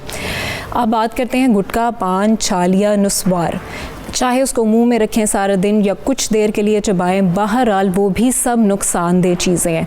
दांतों का इनामल उससे ख़राब होता है, उसके ऊपर क्रैक्स पड़ते हैं। ठीक है, और मुंह खुश्क रहना शुरू हो जाता है, मुंह से बदबू आना शुरू हो जाती है, दांत जो है वो लाल पीले होना शुरू हो जाते हैं, और साथ ही साथ मुंह में छाले बनना शुरू हो जाते हैं। बैक्टीरियल इन्फेक्शंस के एज़ाइड के ज़्यादा चांसेस हो जाते हैं। अक्सर लोग ऐसे होते हैं आगा साहब कि हम ये देखते हैं ना कि जैसे कि डॉक्टर साहब अभी बात कर रही हैं कि मुंह में छाले वगैरह बनना शुरू हो जाते हैं और ख़राब होना शुरू हो जाते हैं आपके दांत, बहुत ज़्यादा मसाइल होते हैं, लोग छोड़ना भी चाहते हैं लेकिन छोड़ नहीं सकते। किस तरह कर सकते हैं खुद पे काम? बिस्मिल्लाहिर्रहमानिर्रहीम। तो मैं अर्ज़ करना चाहूँगा कि अगर मुंह में छाले हो जाएं और दांत पीले हो जाएं, दांतों में दर्द हो, तो हकीम लुक़मान अलैहिस्सलाम का, चूँकि जो कि एक नबी गुज़रे हैं और कुरान पाक में उनके नाम से एक सूरह लुक़मान भी है, तो हकीम लुक़मान अलैहिस्सलाम का एक नुस्ख़ा मैं लोगों को बताना चाहूँगा कि अगर उससे आप इस्तिफ़ादा हासिल करेंगे तो आपके मुंह के छाले भी ख़त्म होंगे और मुंह का दांतों का दर्द भी ख़त्म होगा और मसूड़ों से खून आना भी बंद हो जाएगा। देखिए, एक चीज़ होती है, एक जड़ी बूटी है अकर करहा। अकर करहा एक जड़ होती है, उसको लिया जाए और थोड़ी सी स्याह फिलफिल ली जाए जिसे काली मिर्च कहते हैं, थोड़ी सी नौशादा ली जाए और थोड़ी सी काफूर ली जाए और इसके साथ फिटकिरी ली जाए, बरियाँ, यानी कि फिटकिरी को थोड़ा सा तवे पे भून लीजिए हल्का।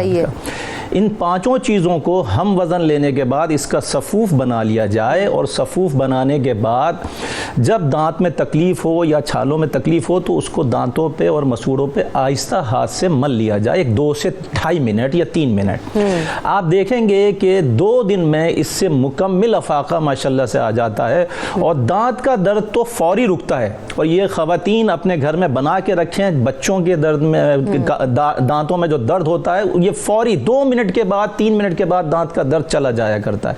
इसको बना के आप फ़ायदा उठा सकते हैं। सही है। अच्छा, एक चीज़ मैं अर्ज़ करना चाहूँगा यहाँ पर, मिसवाक का बड़ा जिक्र है और ये सुन्नत रसूल अकरम सल्लल्लाहु अलैहि वसल्लम है मिसवाक। देखिए मैं यहाँ पर एक मिसवाक लेकर भी आया हूँ। ये मिसवाक है जिसे हम पाकिस्तान में पीलू कहते हैं और अरब में, सऊदी अरब में इसको अराक कहते हैं। अलिफ रे अलिफ काफ अराक, यहाँ हम इसको पीलू कहते हैं। रसूल अकरम सल्लल्लाहु अलैहि वसल्लम इससे बहुत ज़्यादा मिसवाक किया करते थे। वो इनको बहुत पसंद थी उनको ये।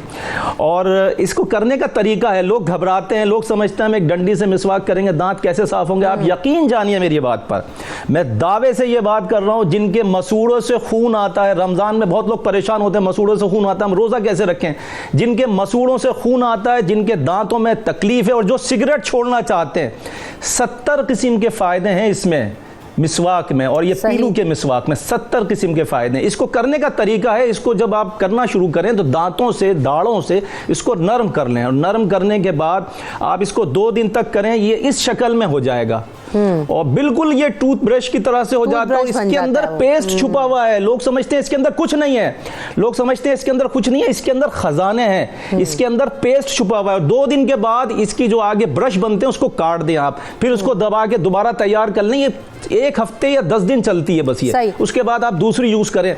फसाहत और बलागत में इजाफा होता है, जहनी कुव्वत बढ़ती है और मैदे की तमाम बीमारियां दूर होती हैं। देखिए मैदे में 80% जो बीमारियों का ताल्लुक है वो दांतों से है, मुंह से है, क्योंकि तमाम ग़िज़ा आप यहीं से खाते हो, मैदे में जाता है, आपके अमराज पैदा होते हैं। ये वो वाहिद चीज़ है जिसमें बैक्टीरिया नहीं होता। सही। हम टूथब्रश में 3 महीने के बाद हमें चेंज करना होता है, जो आगा साहब ने बात बताई है बड़ी आसानी से मिल जाती है एक तो, और जो है वो आपके लिए इतने सारे 70 किस्म के फवाइद हैं और सुन्नत नबी सल्लल्लाहु अलैहि वसल्लम से सबसे बढ़कर बात है। 10 रुपए की मिलती है, आज भी 10 रुपए की मिलती ऐसी बात है। अभी मजीद भी पूछूंगी आपसे आगा साहब इसके फायदे। सुबह सवेरे पाकिस्तान, सुबह सवेरे पाकिस्तान। मैदे की वजह से भी मुंह में बदबू वगैरह जो आती है, वो आपके मैदे में कोई प्रॉब्लम हो तो उसकी वजह से आती है डॉक्टर साहब? जो मुंह की बदबू है उसकी बहुत सारी वजूहात होती हैं। उसमें अगर हम सबसे पहले दांतों की बात करें, दांतों से शुरू करें, तो दांतों के ऊपर जो टार्टर, प्लाक, कैलकुलस जमा रहता है उसकी वजह से भी मुंह में बदबू आना शुरू हो जाती है। मसूड़ों में से खून आ रहा है या वो सूजे में, उसकी वजह से भी मुंह में बदबू आना शुरू हो जाती है। ज़ुबान के ऊपर फंगस की ग्रोथ है या टार्टर का बिल्डअप है, उसकी वजह से भी मुँह में बदबू आना शुरू हो जाती है। दांतों के अंदर कोई रेशा है या फिर साइनसिस का प्रॉब्लम है या फिर कोई ऐसी रेस्पायरेटरी कंडीशन है जिसमें रेशा बनता है अपर रेस्पायरेटरी ट्रैक में, उसकी वजह से भी मुंह में बदबू आना शुरू हो जाती है।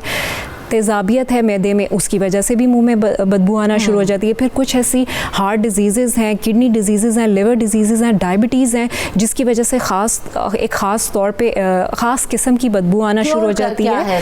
इसका क्योर ये कि सबसे पहले रूल आउट करवाएं, डेंटिस्ट के पास जाएं, पहले रूल आउट करवाएं कि वजह क्या है। अब डेंटिस्ट देख के बताएगा कि आया उसकी वजह जो है वो दांतों से रिलेटेड है, मसूड़ों से रिलेटेड है, ज़ुबान से रिलेटेड है, छालों से रिलेटेड है, या कोई ऐसी मेडिकल कंडीशन है, अंडरलाइंग मेडिकल कंडीशन है जिसकी वजह से मुंह में बदबू आ रही है। तो जब तक डेंटिस्ट रूल आउट नहीं करेगा तो वो मुंह से बदबू नहीं जा सकती। हाँ, जब ट्रीट हो जाएगा, जाहिर है जो मैदे के अंदर तेज़ाबी मादा है वो मुंह में आ रहा है और वो छाले प्रोड्यूस कर रहा है और उसकी वजह से मुंह से बदबू आ रही, तो जाहिर है पहले उसकी ट्रीटमेंट होगी। उसके लिए आपको गैस्ट्रोएंट्रोलॉजिस्ट के पास जाना पड़ेगा और अपनी कुछ एहतियाती तदाबीर होती है, मेडिसिन भी इस्तेमाल कर सकते हैं। बिल्कुल, मेडिसिन ऐसी गैस्ट्रोलॉजिस्ट प्रेस्क्राइब करेंगे जिसके इस्तेमाल के साथ जो है वो ये रिफ्लक्स की प्रॉब्लम जो है वो कम होगी। साथ ऐसे ही जो है वो अपना जो मील टाइम है उसको प्रॉपर्ली फॉलो करें। रात के 8 बजे के बाद मील टाइम्स जो है कोई बड़े मील ना लें, जब भी मील लें छोटी छोटी क्वांटिटी में लें ताकि कम से कम जो है तेज़ाबी मादा बने और वो छाले। अच्छा, ये जो डॉक्टर साहब हमारे पास ये टीथ मौजूद है, ये अक्सर हमने देखा है कि बच्चों बड़ों सबका प्रॉब्लम है, दिखाएंगे आप जरा इसको। ये कैविटीज बन जाती हैं, दांत खराब हो जाते हैं, हेल्दी नहीं रहता है दांत, तो इसकी वजह क्या होती है? चॉकलेट्स खाते हैं बच्चे बड़े और पान छाले की वजह से भी हो जाता है ये?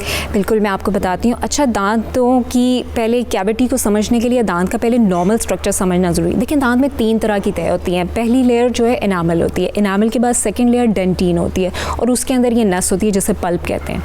अब जब कैविटी होती है वो ऊपर से भी हो सकती है, साइड से भी हो सकती है, यानी दांत के ऊपर से भी अटैक कर सकता है कीड़ा और दांत के अंदरूनी हिस्से से भी अटैक कर सकता है कीड़ा।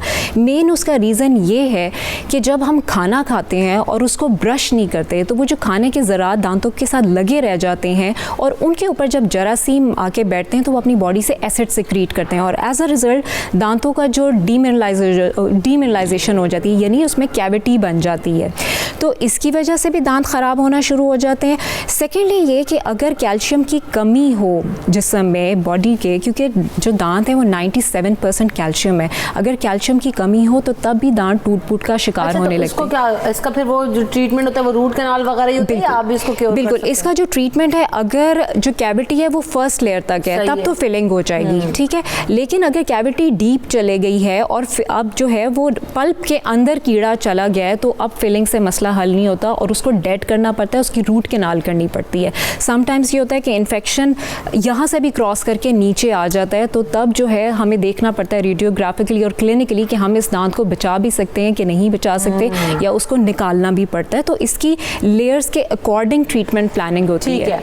अच्छा आगा साहब, जो हम बात कर रहे हैं अभी के दांतों के मसाइल हैं और मुंह के मसाइल हैं सबसे ज़्यादा, कुछ लोगों का तो इतना आदत होती है पान छालिया गुटके खाने की कि उनका तो मुंह ही सही से नहीं खुलता है, और अगर उनका कभी मुंह खाली रहे ना तो वो अनकंफर्टेबल फील करते हैं कि हमसे आज काम ही नहीं कर सकते, मुंह में गुटका नहीं रखा है, आज कुछ नहीं दिमाग चल रहा क्योंकि पान नहीं है मेरे पास, सिगरेट दे दो यार अभी मेरा दिमाग ही नहीं चल रहा है।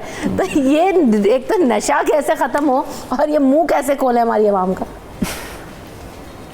देखिए, मैं आपकी खिदमत में अर्ज़ करूं रमशा, आप हिस्ट्री उठा के पढ़ें। पहले ज़माने में जब लोग मिसवाक इस्तेमाल किया करते थे तो पूरी बत्तीसी खिलखिला के हंसते थे और सुबह से लेके शाम तक 500 दफ़ा हंस लिया करते थे, कोई डरो खौफ नहीं था। आज तो हम हंसने में डरते हैं, इज्तनाब करते हैं, सुबह से लेके 5 दफ़ा बामुश्किल हंसते हैं, वो भी डर के कि दांत पीले नज़र आ जाएंगे, स्मेल आ जाएगी। तो जब मिसवाक लोग इस्तेमाल करते थे किसी किस्म का डरो खौफ नहीं था। आज तो हम दांत पकड़ के हर आदमी बैठा हुआ है क्लिनिक में कि साहब ये मसला ये मसला ये मसला है। अच्छा, मैं प्रिकॉशंस बता सकता हूं जिससे आपके दांत कभी खराब ही नहीं होंगे। जरूर, मैं वो प्रिकॉशंस आपको बता सकता हूं। बताइए। प्रिकॉशंस ये है कि मेरे मौला इमाम रिज़ा अलैहिस्सलाम ने फरमाया कि जब कभी मीठी चीज खाओ, और जो शख्स चाहता है उसके दांत कभी जिंदगी में खराब ना हो, जब कभी मीठी चीज खाओ, मीठी चीज खाने के बाद रोटी का टुकड़ा रूखा वो दांतों में रख के चबा के खा जाया करो। मौला ने कहा कभी दांत खराब नहीं होंगे। अच्छा, दांतों के अलावा होंठों पे फुंसी निकल आती है, होंठ फटते हैं, उसका भी एक नुस्खा बताता हूं, ये भी इमाम रज़ा अलैहिस्सलाम का नुस्खा है। मौला ने फरमाया जो सर पे जो तेल लगाओ, जो तेल सर पे लगाओ वही तेल भवों पे लगा लो, कभी तुम्हारे होंठ नहीं फटेंगे और फुंसियां नहीं होंगी। अच्छा, एक चीज और बताता हूं, कुछ लोगों का कव्वा, जो हलक में कव्वा होता है वो बहुत ज्यादा गिर जाता है, बार बार गिरता है, आए दिन गिरता है, लोग परेशान होते हैं, उसके लिए दवाइयां इस्तेमाल करते हैं। कुछ दवा इस्तेमाल करने की जरूरत नहीं है, मैं एक नुस्खा बता रहा हूं।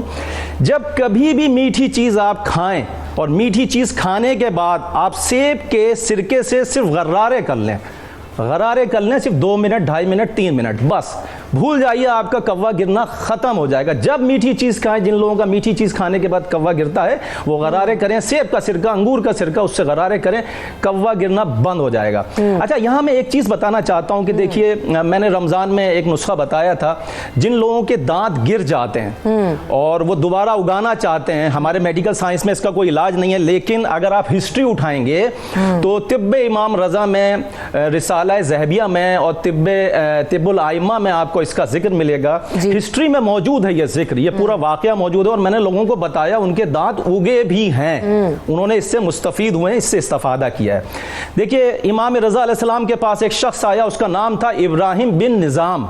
इब्राहिम बिन निज़ाम उसका नाम था और उसने आके एक रुदाद अपनी सुनाई मौला को। उसने कहा, मौला, दुश्मनी में कुछ चोरों ने मेरे साथ ऐसा किया कि मुझे पकड़ा और मेरे मुंह में गरम गरम फालूदा, उस जमाने में गरम गरम फालूदा भी खाया जाता था, गरम गरम फालूदा मेरे मुंह में ठूस दिया उसके बाद मेरे मुंह से फालूदा निकाला, मेरे मुंह में बर्फ भर दी ठंडी ठंडी। उससे कुछ दिनों के बाद मेरे तमाम दांत जाया हो गए, तमाम दांत गिर चुके हैं। सही। अब आप बताइए मैं क्या करूं? तमाम अत्तिबा आजिज थे, तमाम तबीब आजिज थे इससे कि उसके दांत नहीं उग सकते थे। मेरे मौला ने फरमाया, इमाम रिज़ा अलैहिस्सलाम ने, मौला ने फरमाया कि तुम्हें चाहिए कि नागर मोथा आज भी 10 से 20 रुपए का मिलता है, अरवी की शक्ल का होता है, ब्राउन कलर का होता है। मेरे मौला ने फरमाया कि नागर मोथा तुम्हें चाहिए कि मुंह में रखो, तुम्हारे कुछ दिनों के बाद असरे नौ नए दांत वापस निकल आएंगे। और ऐसा ही हुआ। कुछ दिनों के बाद 20, 25, 50 दिनों के बाद उसके दांत वापस दोबारा उगाए नए सिरे से। और नागर मोथा आज भी 10 से 20 रुपए का मिलता है। नागर मोथा को रखने का तरीका है, उसको पेस्ट बना लीजिए और जहां मसूड़े हैं उस जगह पे उसको ऐसे करके लगा दीजिए, जैसे मरहम लगाते हैं उस तरह लगा के छोड़ दीजिए, नए दांत उगाते हैं। मैंने देखा है यहाँ कराची शहर में, मैंने लोगों को बताया। लेकिन वो एक्सीडेंट में जो टूट जाए उससे नहीं होगा, या उम्र रसीदा हो जाए 50, 60, 60 साल के बाद टूट जाए, उसका कुछ फायदा नहीं होगा। जो ठंडे और गर्म लगने की वजह से दांत निकल जाएंगे, टूट जाएंगे, वो दांत 100% उग आते हैं। ठीक है, 2 कॉलर्स हमारे साथ मौजूद हैं। मैंने देखा है लोगों के अंदर। सही है, शामिल करते हैं उन्हें भी। ज़िशान हमारे साथ मौजूद है। अस्सलाम वालेकुम ज़िशान। अस्सलाम वालेकुम जी, सवाल क्या है आपका ज़िशान? जी, मेरा डॉक्टर ज़ायरा से ये सवाल था कि जो लोग सिगरेट पीते हैं और सिगरेट पीने के दरमियान में अगर लेट से उनसे वो सिगरेट नहीं छोड़ी जाती, तो वो ऐसी क्या चीज करे जिससे उनके दांत जो है वो क्लीन रहे? ठीक है, इशरत एक और कॉलर है। अस्सलाम वालेकुम इशरत। हेलो, अस्सलाम वालेकुम। जी अस्सलाम वालेकुम। जी, क्या सवाल है आपका? जी, मेरा ये सवाल है कि मैंने मेडिकल मसले के बारे में बात करनी है आगा से, और आपका शो बहुत अच्छा होता है। मैंने आपसे ये रिक्वेस्ट करनी थी कि आप आगा बैस से और इनका सालर को पहले। ठीक है, रखते हैं, बिल्कुल हम मौजूद होते हैं हमारे शोज में। क्या सवाल है आपका मैदे से रिलेटेड? जी, मैंने ये पूछना था बात मैदे के मसले में, मैदे में बहुत जलन होती है। ठीक है, मैदे की जलन के बारे में क्वेश्चन। अच्छा, पहले तो ज़ारा आपको एक उनका बता दें कि सिगरेट छोड़ना चाहते हैं, छोड़ नहीं सकते, और फिर दांत क्लीन किस तरह रखें, छोड़ने के भी कोई टिप बताएं ना, किस तरह छोड़ें? छोड़ने का सबसे पहले तो ये, पहले उसका मिकदार कम करें आहिस्ता आहिस्ता। अगर देखें, अगर कोई भी चीज़ उसकी आप एक प्रॉपर एतदाल में ले रहे हैं तो उसके नुकसानात से बचा जा सकता है। ठीक है, आपसे नहीं छोड़ी जा रही है, आप उसकी कम से कम मिकदार तो पहले कम करें। अगर 5 ले रहे हैं तो 3 पे आ जाएं, 3 ले रहे हैं तो 1 पे आ जाएं, 1 पे आएंगे तो आहिस्ता आहिस्ता। और जैसे मिसवाक का जिक्र हो रहा था कि डेफिनेटली इस तरह की जो साइको एक्टिव प्लेजर्स हैं, जिससे आपको लगता है कि जी मुझे स्ट्रेस रिड्यूस हो रहा है या कुछ हो रहा है, उसको ज़रा उसके ऑल्टरनेटिव्स ढूंढें। मिसवाक इस्तेमाल करना शुरू हो जाएं, उसकी क्वांटिटी को कम करें, डेंटिस्ट के पास जाएं। जब डेंटिस्ट आपको ऐसी ऐसी वीडियोस और पिक्चर्स दिखाएंगे ना क्लिनिकली उनके नुकसानात की, आपको खुद आइडिया होना शुरू हो जाएगा कि कितने ज़्यादा नुकसान है। तो जिस चीज़ हो चुके हैं बीबी के सिगरेटों के डब्बे में इतने बुरी बुरी तस्वीरें बनी होती है, लेकिन बिल्कुल ढीठ हो चुकी है हमारे कौम। बिल्किस आपा, ये जो बात हम कर रहे हैं, कॉलर ने पूछा था मैदे में उनकी जलन होती है और फिर मैदे से रिलेटेड वो पूछना चाह रही है किस तरह से कर सकती हैं, उनका भी जवाब दे दीजिएगा। देखिए, अनार के साहब, पहले आगा साहब रुकिएगा, होते हैं ना, रुकिएगा आगा साहब, बिल्किस आपा से बात करते। जी जी जी जी जी जी बिल्कुल, बिस्मिल्लाह। जी जी, आप अगर मैदे में बहुत ज़्यादा जलन हो और तो पहले तो रूट कॉज के किस वजह से जलन हो रही है, एक तो मैंने नुस्खा बता दिया था, वो बहुत अच्छा है। और अमरूद के पत्ते जो है वो अगर चबा लें, अगर आपके माउथ की वजह से कोई ना, जैसे माउथ के कोई भी वजह से आपको मैदे की जलन है तो उसमें आपको बहुत आराम आता है। और दूसरा ये आपने करना है कि आंवला पाउडर ले लेना है, तबाशी ले लेना है और छोटी इलायची ले लेना है। तीनों को हम वज़न पीसकर पाउडर बना लें। हर खानों से पहले ये जो आधा चम्मच जो है ये आप थोड़ी से दूध में या पानी में डाल के पी लीजिए। इससे आपका मैदा ठंडा रहेगा और तेजाबियत और जलन जो है वो नहीं होगी इंशाल्लाह।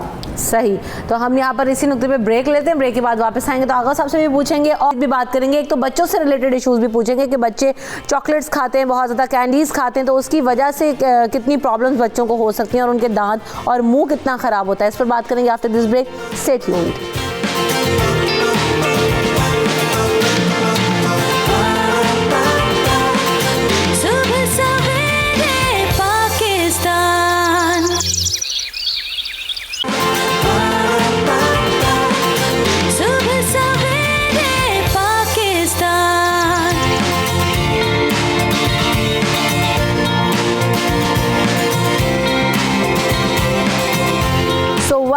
बैक इन द शो और बात हो रही है दांतों से मुतालिक और आपकी मुंह की सफाई से मुतालिक, बहुत इंपॉर्टेंट है। अच्छा, एक तो बच्चों के अंदर ये हैबिट डेवलप करना डॉक्टर ज़ारा के बच्चे किस एज से उनको ब्रशिंग करने की हैबिट डेवलप की जाए, और सेकेंडली ये बहुत ज़्यादा बच्चे चॉकलेट्स खाते हैं, कैंडीज़ खाते हैं जिसकी वजह से उनके दांत ख़राब हो जाते हैं, तो किस तरह से उनको ट्रेन करें और उनको बचाएं इन चीज़ों से? बिल्कुल, जब मुंह में पहला दांत आ जाता है, 6 माह की उम्र में पहला दांत आ जाता है, ठीक है, 6 से 9 माह तक की उम्र में तो सिर्फ प्लेन टूथब्रश बच्चे के हाथ में पकड़ा दें। ज़ाहिर है बच्चे को कुछ नहीं पता कि उसने कैसे इस्तेमाल करना है, क्या करना है, बस प्लेन टूथब्रश हाथ में इस्तेमाल कर दें, टूथपेस्ट का इस्तेमाल नहीं करना। 9 माह के बाद जो है बच्चे के मुंह में 4 दांत होते हैं, 5 दांत होते हैं, तो अगर टूथपेस्ट से थोड़ा फेमिलाइज करना भी है तो बिल्कुल चावल के दाने के बराबर उसकी क्वांटिटी होनी चाहिए, क्योंकि ज़ाहिर मुंह में 4 दांत हैं तो उसकी क्वांटिटी भी कम रखनी है।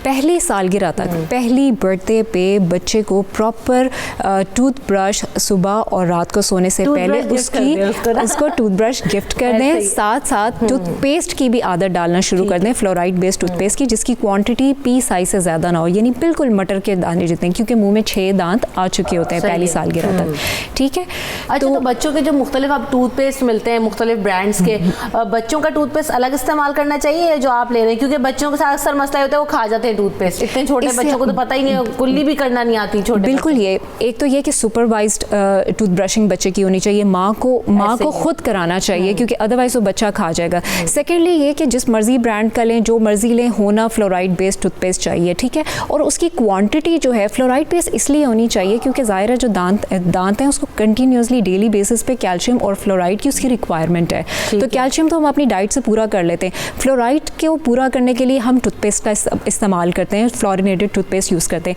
अब जैसे मिसवाक की बात हो रही थी, मिसवाक की जो प्रॉपर्टीज़ है उसके अंदर भी फ्लोराइड है, उसका जो भी करवा सकते हैं मिसवाक, बिल्कुल करवा सकते हैं, सही बिल्कुल करवा सकते हैं।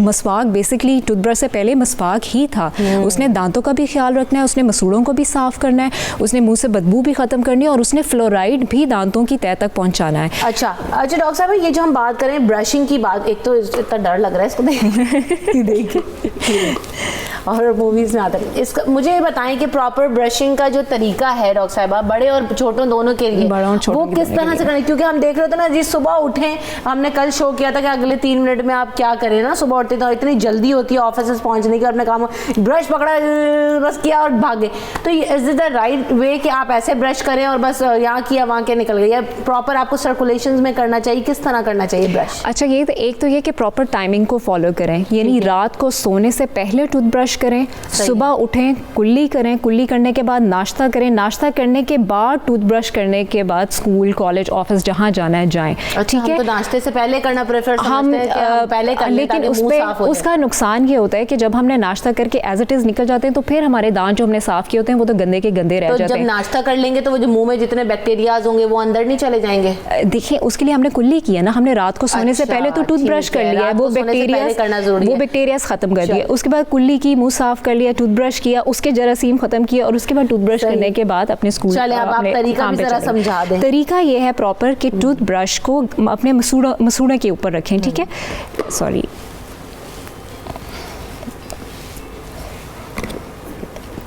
अच्छा, मसूड़े के ऊपर टूथब्रश रखने के बाद इसको ऊपर से नीचे, ऊपर वाले दांतों को ऊपर से नीचे साफ करें। कभी भी दांत के जो इनामल है उसके ऊपर टूथब्रश ना रखें, उसको थोड़ा सा टिल्ट कर लें, मसूड़े के ऊपर रखें और ऊपर से नीचे की तरफ साफ करें।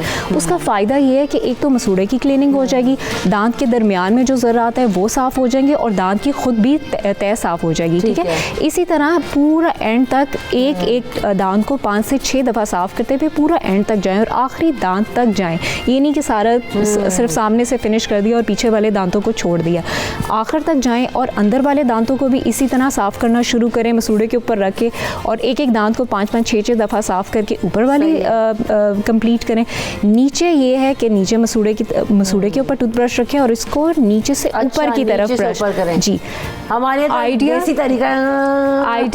ये है कि मसूड़े के ऊपर टूथब्रश रख के उसको मसूड़े को भी साफ़ करते हुए दांतों के दरमियान क्लीनिंग करें, और इसी तरह फॉलो करते जाएं पूरा। और ज़ुबान को किस तरह से साफ करते हैं? ज़ुबान को साफ करने का तरीका ये होता है कि ज़ुबान बाहर निकाल के उसको टूथब्रश को पीछे की तरफ रखें और आगे फॉरवर्ड उसको स्लाइड करें, ऐसे नहीं जाएं। सही है, आगे से पीछे नहीं जाएं, पीछे से आगे जाएं। तो आधी बीमारियां तो इसी से हल हो जाएंगी, क्योंकि जब प्रॉपर क्लीनिंग हो जाएगी तो फिर जाहिर सी बात है वो मसला आपका हल हो जाएगा। आगा साहब, एक तो कॉलर ने आपसे भी पूछा था कि मैदे के लिए उनको कुछ बताएं, और दूसरी बात ये कि हम ये देखते हैं ना कि बहुत सारी दफ़ा खून आने लगता है दांतों से और मसूड़े जलने लगते हैं लोगों के, इचिंग होती है, उसका क्या हल होता है?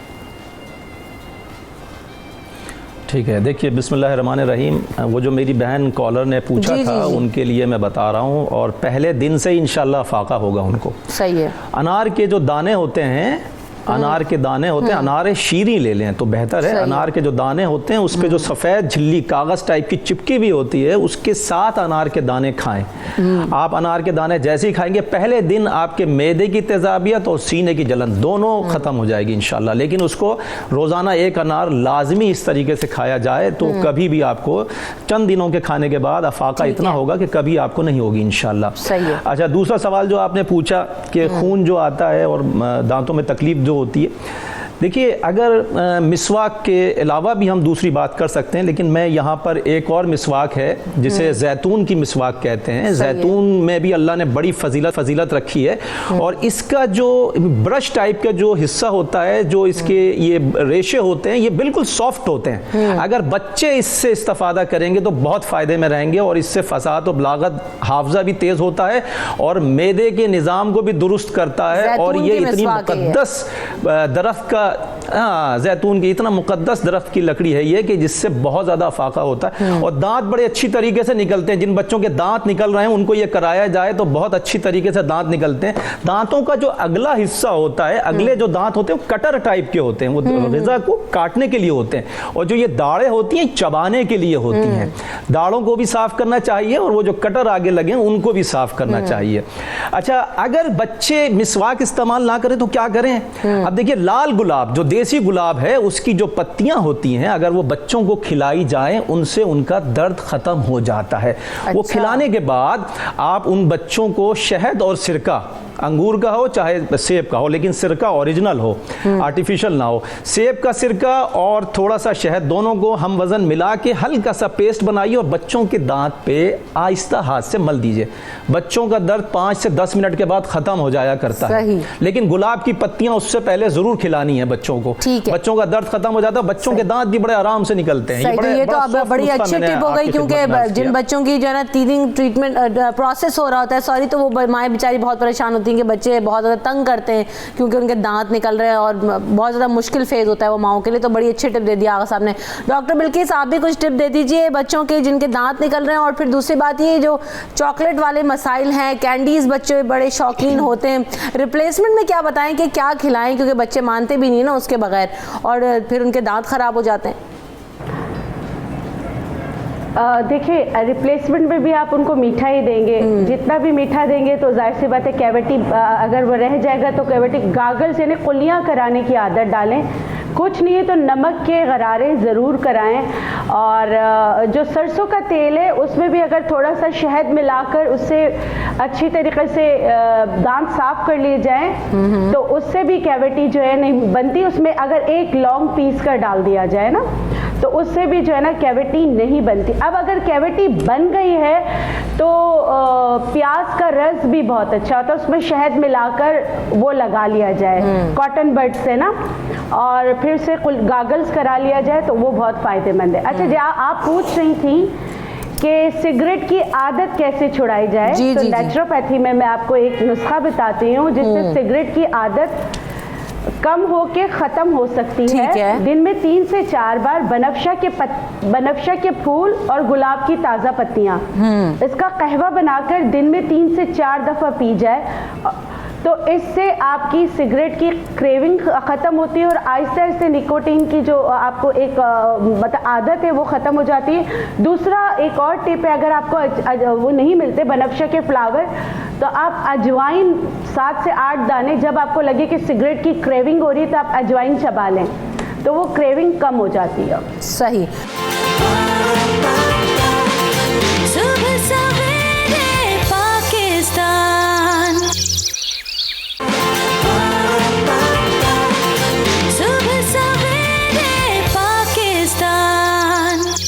आगा साहब आप कुछ बताएंगे उनके लिए? सीने में दर्द भी रहता है? जी हाँ जी बिल्कुल। जो मेरी बहन ने सवाल मेरी बहन ने जो सवाल पूछा था, सीने में दर्द रहता है और थकावट होती है, जोड़ों में दर्द रहता है, विटामिन डी की कमी है, उसके लिए एक जवाब बड़ा ज़बरदस्त है। सबसे पहले तो वो ये करें कि सेब को सुबह कद्दूकश करके खाएं।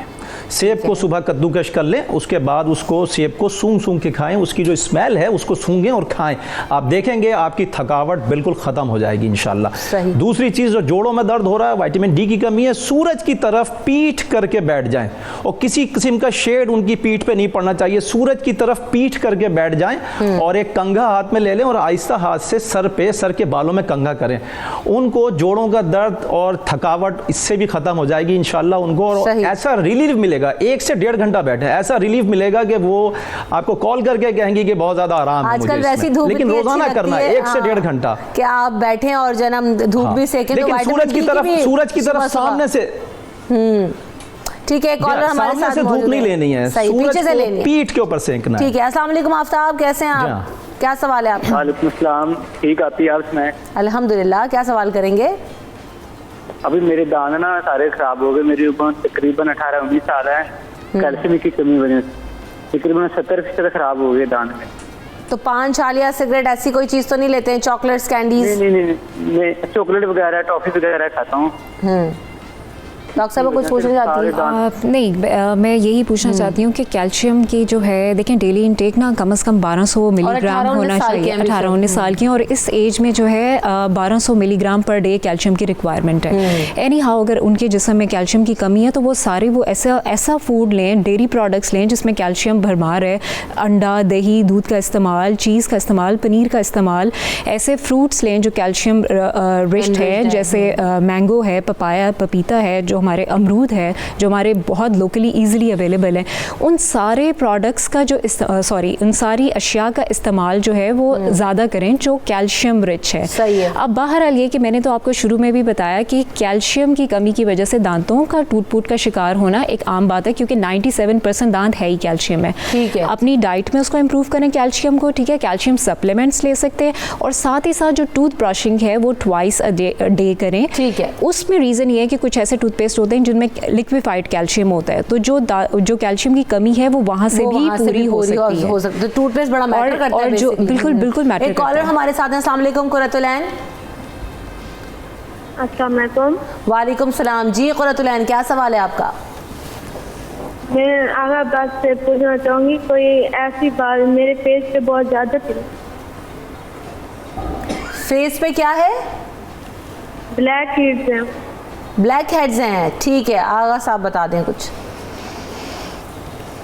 जी ठीक है। देखिए, खरबूजे के बीज को पीस लीजिए, खरबूजे के बीज को पीस लीजिए, और जितना लगाना मकसूद हो, जब उसका पाउडर बना लें, जितना लगाना मकसूद हो उस वक्त भिगोइए।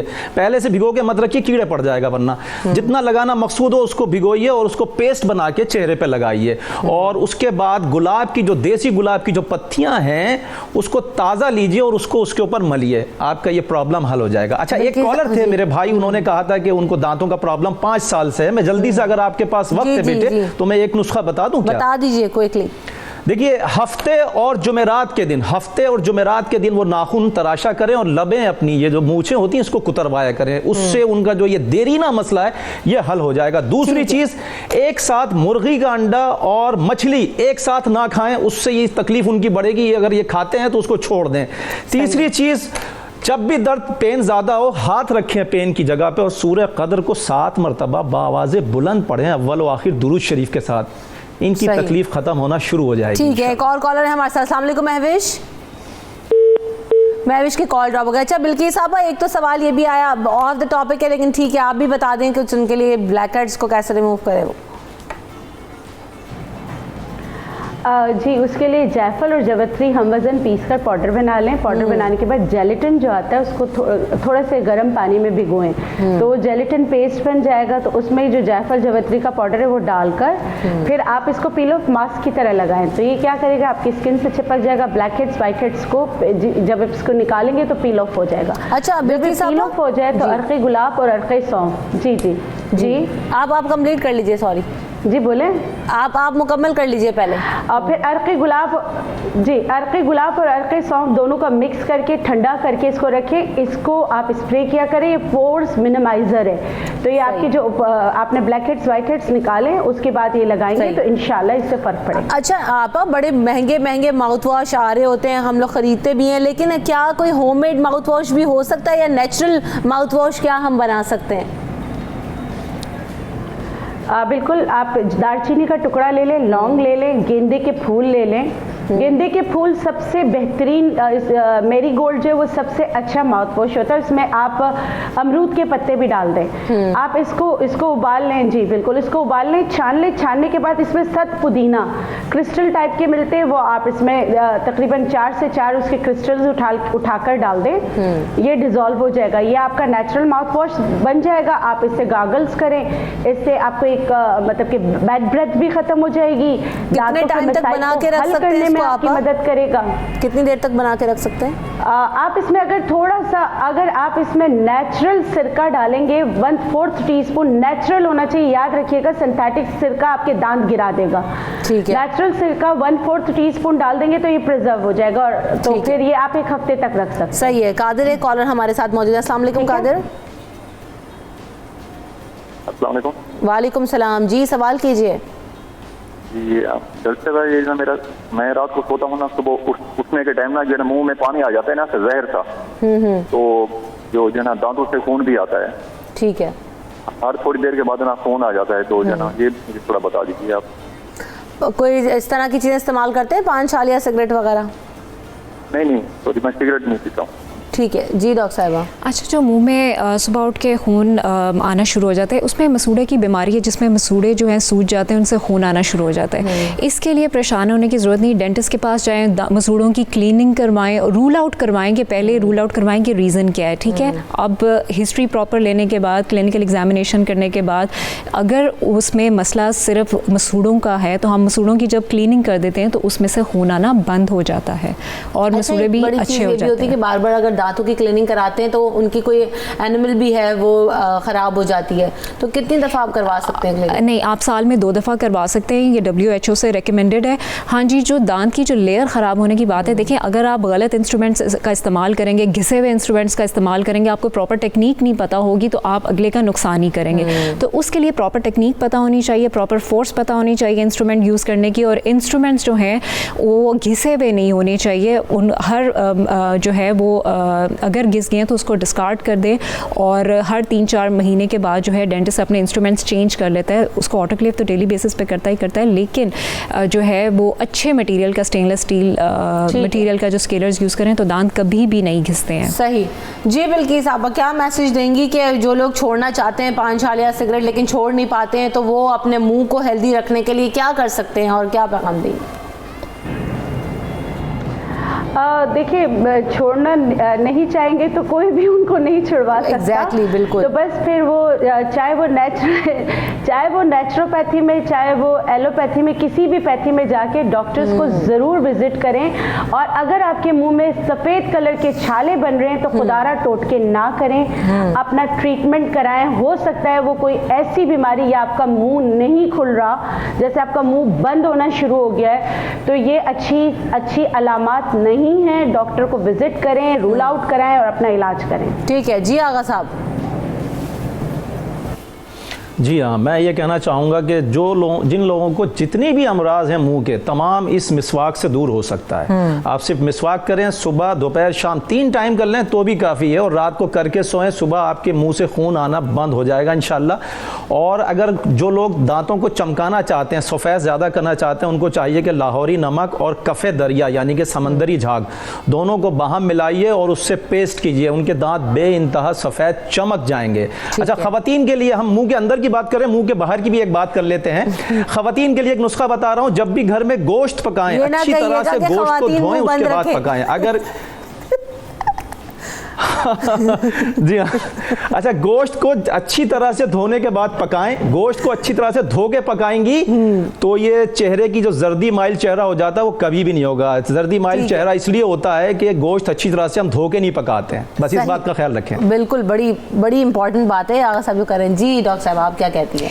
अच्छा, मैं पहले मैं बच्चों का थोड़ा सा बताऊं कि बीच में कैविटीज़ की बात हो रही थी कि बच्चों को किस तरह कैंडीज़ और उस तरह, देखिए बच्चे जो हैं कैंडीज़ उसकी क्वांटिटी कम रखें, और जब देना भी है बच्चों को चॉकलेट या कैंडीज़ तो उनको एक ही टाइम पे, ये नहीं कि वो सारा दिन वक्फे से चॉकलेट खा रहे हैं या कैंडी ले रहे हैं, एक ही दफ़ा लें, लेके उसके बाद दांत साफ़ कर लें, कुल्ली कर लें, रात को प्रॉपर अपना जिस तरह टूथब्रश मैंने बताया मेथड उसको टाइमिंग फॉलो कर लें, वो कर लें, तो इंशाल्लाह ताला जो है कैविटीज़ नहीं होगी। कैल्शियम का इंटेक अच्छा रखेंगे बच्चों के अंदर तो वो नहीं होगी। ठीक है। सेकेंडली ये कि देखिए जो बिल्किस आपा ने भी जिस तरह बताया कि गुटखा पान छालिया की वजह से जो गालों के अंदर खुरदरापन आ जाता है, वो सख्त हो जाती हैं, उसको कहते हैं ओरल सब म्यूकस फाइब्रोसिस। ये एक प्री कैंसरस कंडीशन है जो बहुत ज़्यादा तेज़ी से पाकिस्तान में फैल रही है। ठीक है। तो उसकी वजह से मुंह का खुलना जो है वो कम हो जाता है। और एक्सट्रीम केस है, और ज़रा जिन लोगों को ऐसा मसला है वो बिल्कुल फौरी तौर पे डॉक्टर से रुजू करें। अपने तमाम पैनलिस्ट का बहुत शुक्रिया, मेरे पास वक्त खत्म हो गया, और बिल्कुल अपने ही ख्याल रखें और अपने भी ख्याल रखें, अपनी सेहत का ख्याल रखें और हमें दुआओं में याद रखें।